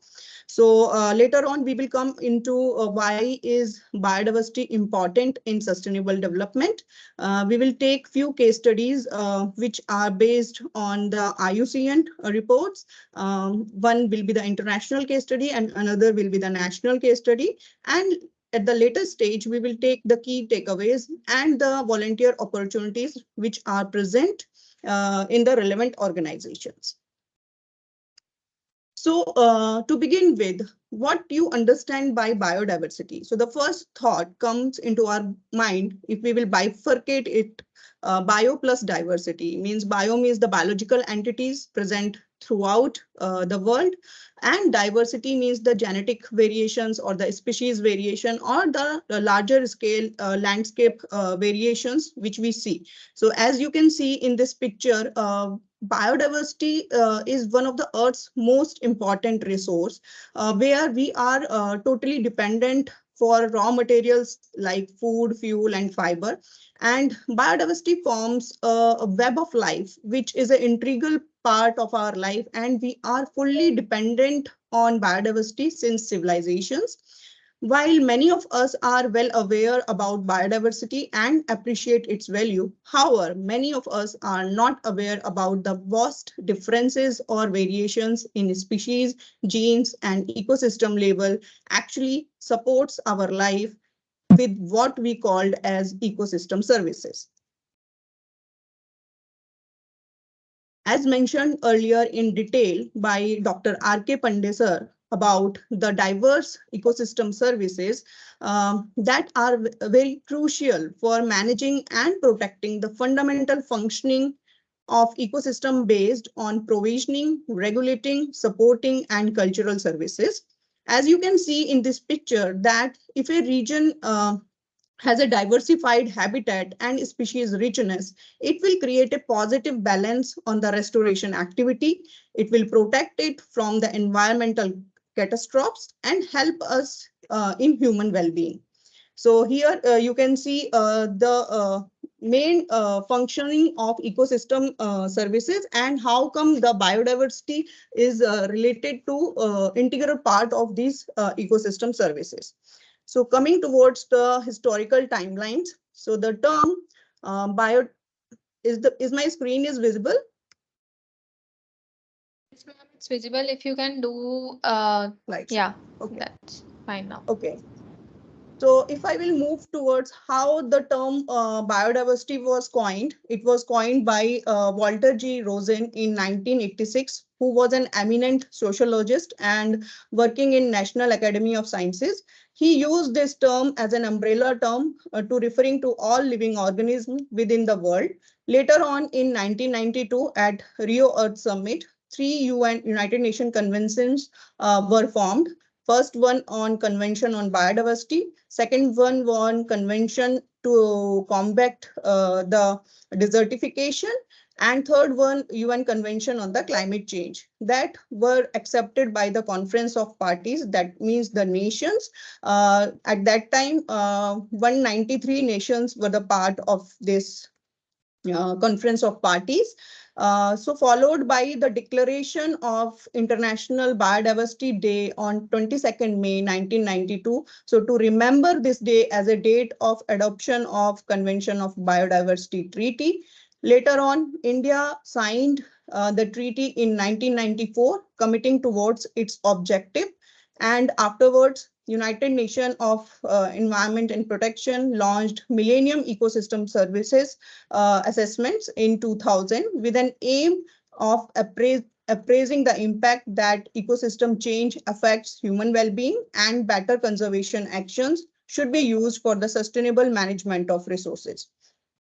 Afterwards, UN declared 2010 as the International Year of Biodiversity to highlight its crucial role in sustaining life on Earth. It was closely followed by proposing strategic plans for biodiversity, including HE targets that were unfortunately failed due to lack of compensation, budget monitoring, and other required government agreements. Because as we know that there are low and middle income countries which are very rich in biodiversity, but they don't have the funding opportunities or to maintain the genetic resource database where they will allocate the proper funds. So unfortunately, we missed out on HE biodiversity targets. Coming towards the recent COP27, which was held in Egypt, where a discussion about global biodiversity framework and issues related to unsustainable means of production and consumption that cause more harm to nature, and private, government, as well as financial institutions must reallocate the capital from unsustainable activities towards nature positive investments. So after this meeting, we had a COP15 in 2 phases, online in the Kunming, China because of COVID, and in offline mode in Montreal. Here, COP15 targets are meant to halt the biodiversity loss by 2030 and put a nature on a path of recovery by 2050. So unlike previous biodiversity conference of parties, COP15 is really optimistic, where a official agreement, that is post 2020 global biodiversity framework, has been officially achieved by promising the step forwards to achieve a net gain on biodiversity. So here are some of the consequences about the biodiversity loss. So here you can see in the right side that human population growth, which we are actually facing, and India has emerged as one of the most populous country of the world, and also we stand 8th in the world in terms of rich biodiversity our country has. So because of this growth scenario, there is habitat alteration, pollution, over harvesting, and because of development, we have more greenhouse gas emissions, climate change, invasive alien species, all this leading to biodiversity loss. And because of this biodiversity loss, there is degradation of ecosystem function, leading to loss of ecosystem services, as explained by Dr. R.K. Pandey sir, which is causing huge economic loss, being health impacts on our well-being and causing social disruption. Moving towards the concept of sustainable development, what is the importance of biodiversity in sustainable development? So the concept of sustainable development is based on the notion of three pillars supporting sustainability in terms of economy, society, and environment. The conservation of biodiversity is one of the most potent levers to achieve sustainability, and the 2030 Agenda for Sustainable Development and its 17 Sustainable Development Goals highly interconnects biodiversity and ecosystems in framing key biodiversity frameworks for sustainable development to meet people's needs and nature needs. So biodiversity is really very important. And as you can see, the 5 Ps, people, planet, prosperity, peace, and partnership are highly recommended at this level. Coming to this figure, like here you can see biodiversity is represented in Sustainable Development Goals, life below 14 and life on land. So this figure explains that SDG 14 and 15 directly support the fulfillment of middle tier. So in middle tier, you can see there are few Sustainable Development Goals that in reality have direct connections. However, there are indirect connections between goals of middle and upper tiers. So we should take this seriously so that our descendants can forgive us to meet their own needs without compromising on available natural resources. So here biodiversity play a very important role in connecting towards the sustainable development goals. Now coming to how biodiversity can be restored. It can be restored by working on the species which are endangered, threatened, or critically endangered, and they should be restored by protecting the wild areas, better implementing the new farming tools, referring to agroforestry or something where the agriculture will be resilient towards to meet people's needs. And also we should make cities more green, more space should be there. The green spaces, the blue spaces should be an integral part of smart city development. Oceans should be protected, their habitats of coral reefs, as we know, and pollution should be taken into consideration, like what is the source, and it should be treated before releasing the pollutant into the wetlands or water bodies. We have to safeguard the lakes, the rivers, not for us, also for the wildlife who cannot speak for themselves. Also, we are struggling with the climate change. So we have to keep a check on our greenhouse gas emissions, and we should do more plantation so that it will help us in carbon sequestration. We should try to focus on more plant-based diet and reduce our waste. And also we should manage the environment to aid our own well-being. So this is how we can restore biodiversity. There are a list of activities which can be useful for industry, and they are actually implementing. There are many mining industries, cement industry, oil and natural gas industry, which are conducting such kind of studies. But universities also, they can consider of conducting such studies for more strategic action plans and achieve the goal of biodiversity conservation. So it's all about people, planet, and profit. And these are some of the topics which can be considered, or activities which can be considered under biodiversity. So moving forward, this is an important graph here. You can see the mitigation hierarchy. So like if any industry is set up, it has its certain predicted impacts on the environment. So they can implement some operational changes to reduce those predicted impacts. By avoiding it, later on they can implement or enhance or upgrade their machinery to minimize those impacts, and later on there will be some kind of residual impact which can be compensated in terms of creating a offset to achieve the no net loss target. So as we know, India has given a no net loss target by 2070 in COP27. So here, as you can see in this figure, we stand right now here in this level. So the biodiversity is still there in our country, and we have enough time to work towards it by creating awareness and working practically on grounds to conserve it and to mitigate the climate change by adopting strategies in organizational and industrial level. We should cut down our pollution level.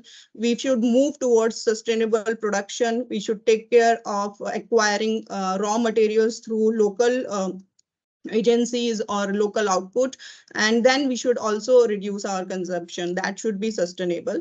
So based on this mitigation hierarchy, we can achieve the target.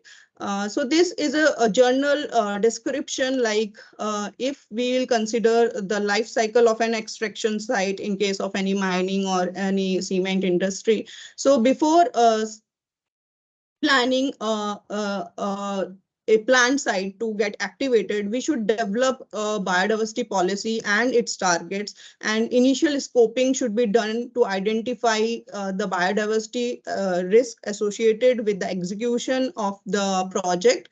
So once the project is executed and we have a baseline survey, we can establish a biodiversity risk matrix. And based on this, biodiversity impact assessment and importance category can be utilized to risk mitigate and monitor the biodiversity of that area. So high value elements like protected species, habitats, ecosystem services, and biodiversity dependent livelihoods can be considered. Based on this, reporting of once the site is closure, reporting should be done on biodiversity assets, how the biodiversity management has performed, and what were the biodiversity outcomes. So such reportings will help in deciding good strategic action plans in future, and it will be one of the leading habit or practice for taking out similar kind of work studies. So here I have taken an international case study on habitat restoration of green peacock. So here the problem was the biodiversity and ecosystem services. It was a hydro installation of hydropower project in China. The province was Yunnan, and it was based in the Jiasa River. Here they identified the ecological scientific sensitive area and conducted an environment impact assessment based on the ecology of that region. However, when the observations were যাবো দাঁড়াও একটু শেষ করে can you please mute exit করে So here habitat destruction and fragmentation resulted in the loss of endemic species like Cycas chennai and Pavomuticus, that is the green peacock, which was considering the cycas. It's also a very endemic species, gymnosperms, if you have studied in botany, a plant which is considered a good habitat for this green peacock. So the mapping of floral and faunal species of concern has been done as per IUCN Red List and cities. And the deforestation at the river bank and cultivation of commercial crops were the leading causes of the loss of habitat. So the result indicated that the biodiversity importance category was really very high here because green peacock is the native species of China, and it was enlisted under endangered red list of IUCN in 2009. And presently it is critically endangered with hardly 300 wild birds left because of decades of excessive hunting, loss of habitat, pesticide poisoning, and deforestation. Based on these results, there were feedback and updation from Yunnan Environmental Department. They look after for the adaptation strategies for bioclimatic zones, and they categorized into four factors. First, the land and water protection. Second, direct species management. Third, monitoring and planning for wildlife ecosystems. And fourth, reviewing and modifying existing laws. So in this rare win, the PIL, the public lawsuit, was filed by an NGO called as Friends for Nature, and the Supreme Court banned the hydropower project in 2020 because there were other infrastructure projects also under Beijing Belt and Road Initiative. So this public interest lawsuit getting recognition in implementation of Yunnan biodiversity strategies and action plan by identifying 6 priority areas for conservation planning based on their uniqueness, ecological functions, richness, rare and endangered species, economic uses, and its scientific value. So here, this is the site picture of the hydropower project, which was carried out at Jayasa River Dam. And this was a historic moment for the China, because this green peacock has got its recognition in COP15 logo, as you can see. And see, this is a striking, as you can see the picture of peacock here, and you can clearly see the differentiation from Indian peacocks. So usually in world, 3 types of peacocks are found. So here you can see the yellow mark on the cheek of a peacock and the green neck, green or golden feathers at the neck.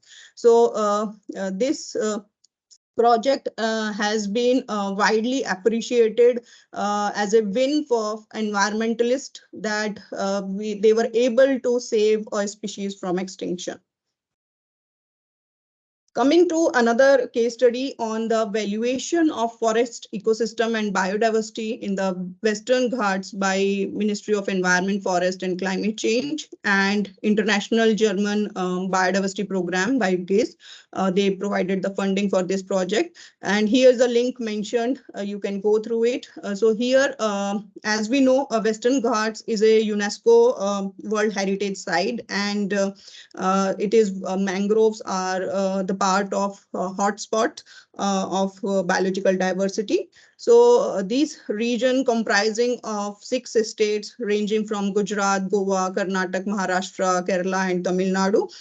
So there was a dense cover of mangrove forest, but because of conversion into agricultural land for plantation of coffee, rubber, and other livestock activities, road construction, etc., we have lost a good amount of mangrove forest cover. So the study have many objectives like the assessment and estimation of status of biodiversity and the flow of ecosystem services, to evaluate the economic value of biodiversity and ecosystem services, to understand the policy and institutional issues and barriers in Western Ghat region with respect to biodiversity and ecosystem services.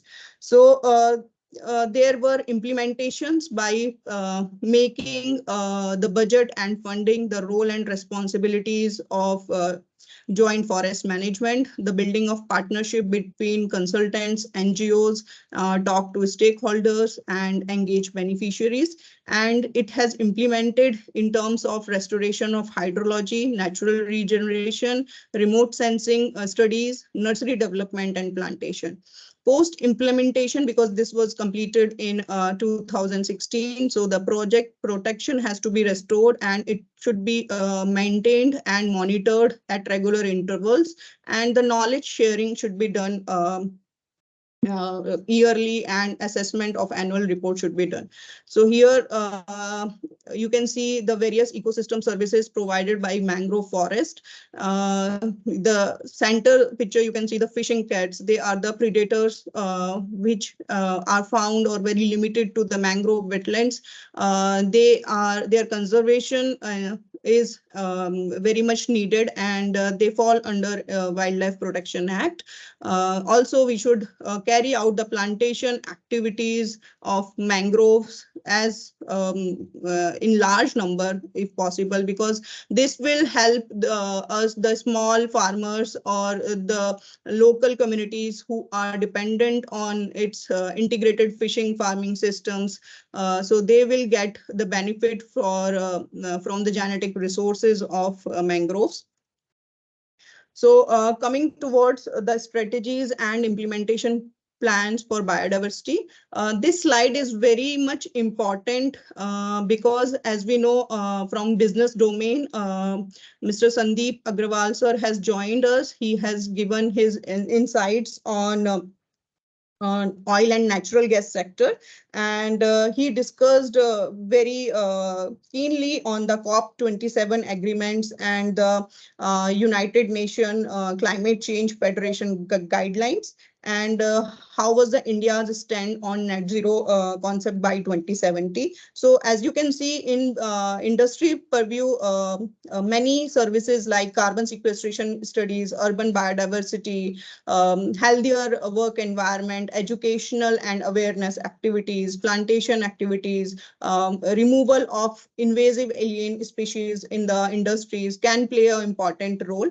Coming towards academic fraternity, Professor Neelam Atri ma'am from VHU, she has highlighted the importance of national educational policy and its promising role of about interdisciplinary teaching, trainings and industrial exposures.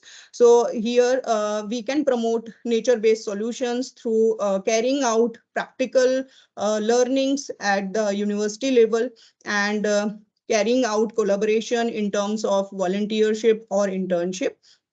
Now, talking about the professionals, we got about the administrative insights and industrial insights from Dr. Vinod Kumar Yadav sir and Dr. R.K. Pandey sir.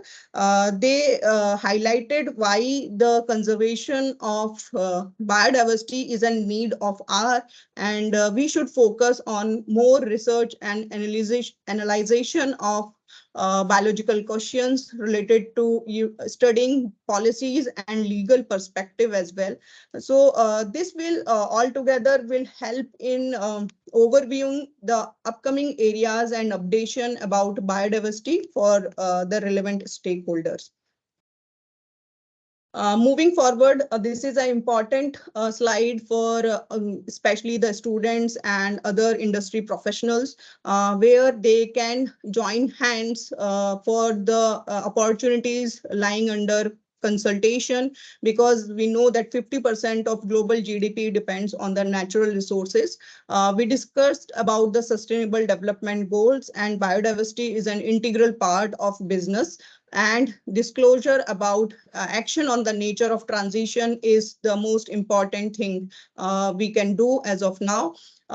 There is collaboration of global and national agencies where the measuring impact of business operations on biodiversity should be reported timely, and their strategic actions and transformation on ESG that will help in gaining the job market as well as achieving the national mission on biodiversity and human well-being.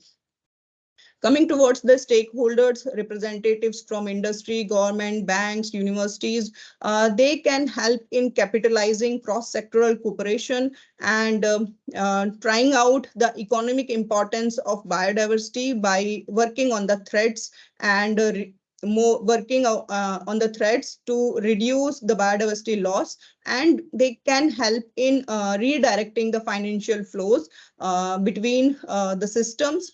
Also, the project executors from NGO, research organizations, and environment consultants, they can add value to the business activities and value chains contributing to biodiversity, they can create more awareness on project implementations through CSR activity, ESG themes, and sustainability theme.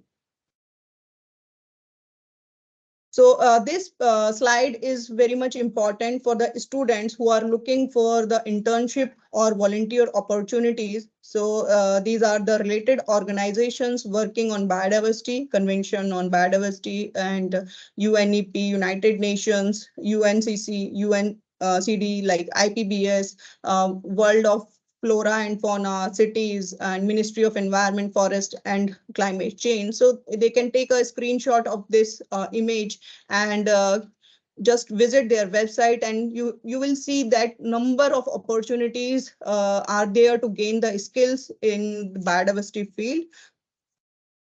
So in the last, I will quote the quotation by the father of biodiversity, Edward O. Wilson, that biodiversity is our most valuable but least appreciated resource. And if there is any query or question, you can reach out to me on my mail, meenakshi.singh@sustainagreens.com.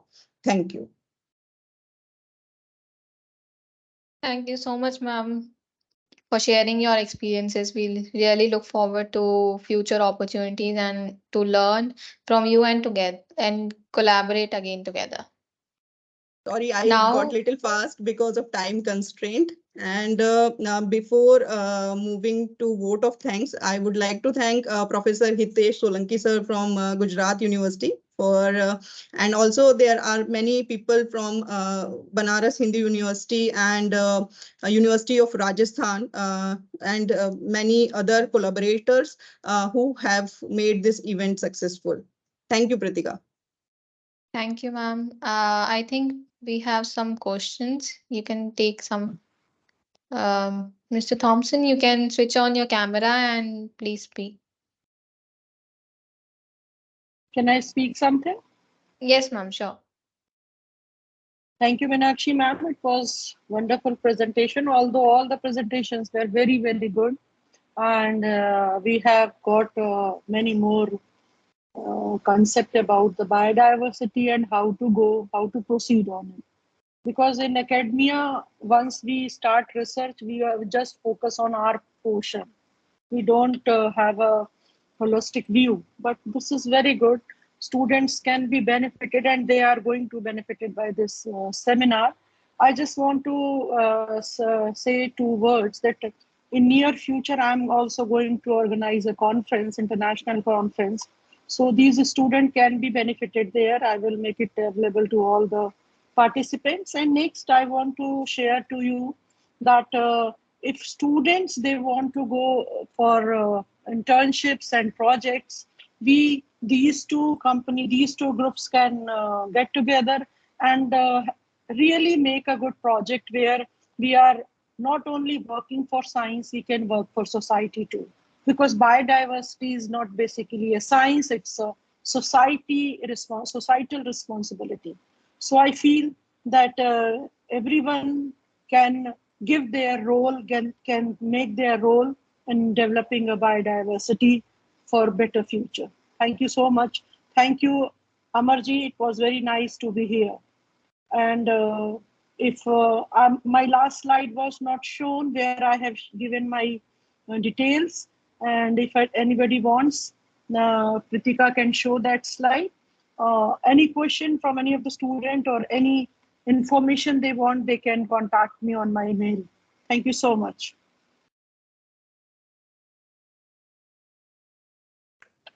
Thank you so much, ma'am. Kritika. Now, I would like to hand it over to the founder of Envtube, Mr. Amar Singh Yadav, to conclude the session and deliver the vote of thanks. Thank you, Pritika. Thank you so much.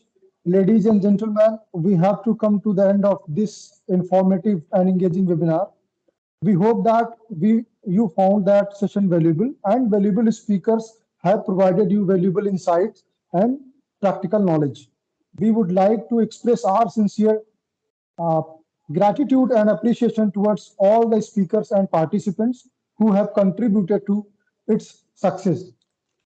And on behalf of Envtube and Sustaina Greens, I extended my deepest thanks to all the speakers and participants for attending this informative webinar.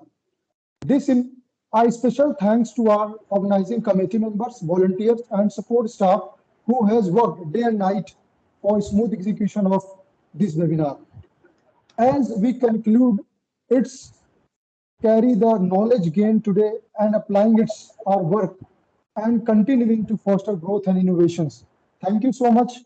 Thank you so much joining again. Thank you so much for our speakers, our chief guest, Dr. Neelam ma'am, Vinod sir, Pandey sir, and all the participants who attended this webinar. Okay, thank you so much. Thank you so much once again. Thank you, sir. Thank you. Thank you. Okay. If let's one Now more I thing, think one more thing I want to just let you know, all the participants. You have to go to our website envtube.com and visit your website and fill the form. Then you can download the certificate from over there. So meanwhile, the mail sent to you, you have to just check your mail. Within 7 days, you have to download your certificate. And one feedback form also available over there. You can fill the form also, because your valuable response is needed for the making this type of webinar more interactive, more practical exposure we will provide. Okay, thank you so much. Thank you so much. Okay. Kritika, it's over. thank you, sir. Yeah. So I think we can take a group photo now. Yeah, please. I request everyone to just switch on their cameras.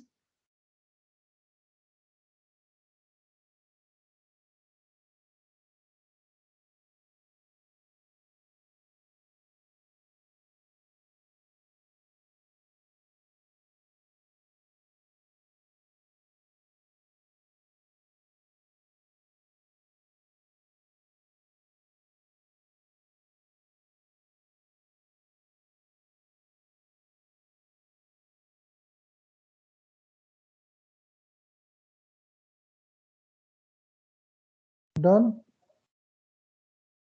No, sir, just a minute. On your camera, please. Please switch on your camera. You can take it by large view. Yes. Please switch on your camera. Please, requesting.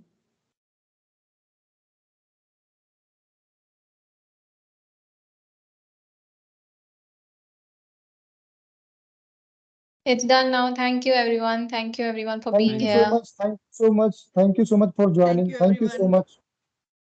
Thank you. Thank you very much for nice organizing this webinar. Thank you. Thank you, sir. Great day, everyone. Thank you so much, ma'am. Thank you so much, sir. Thank you, everyone. Can I have Meenakshi's phone number? Thank you so much, ma'am, for this wonderful session. Thank you,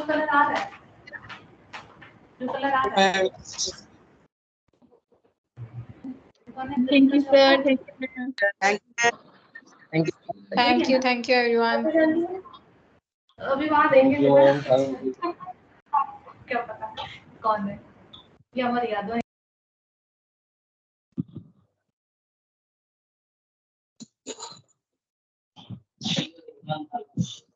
We can leave the session now. Thank you. Thank you, ma'am. Thank you, ma'am.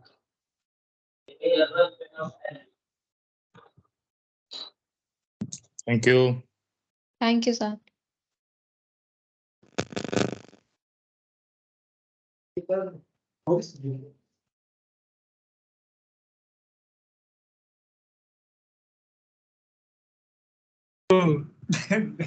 Hello. कैसी रही meeting भाई आकाशदीप भाई आप कहाँ से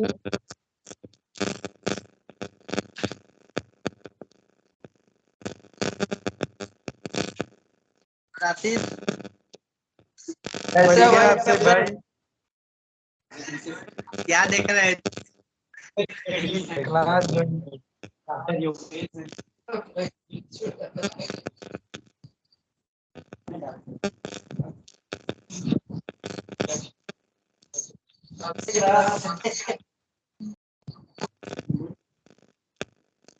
आशुतोष सिंह। हाँ पुत्र, क्या हाल?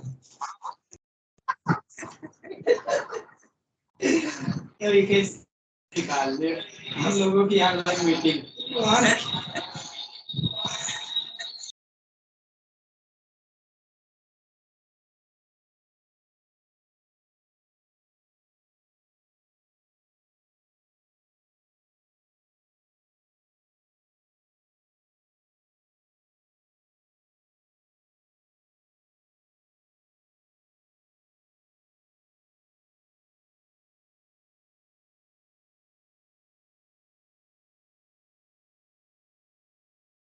हेलो हेलो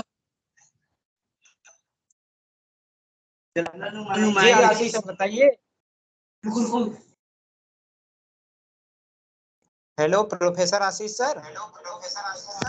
यस बेटा, आशुतोष कैसे हो?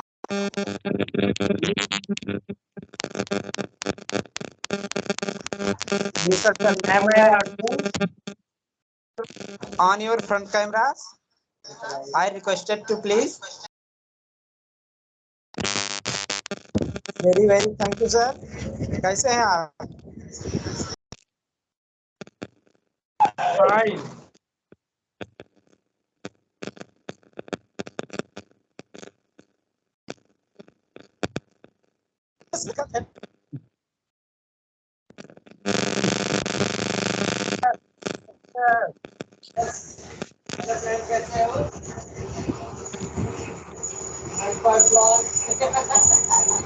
कैसी रही आप लोगों की मीटिंग?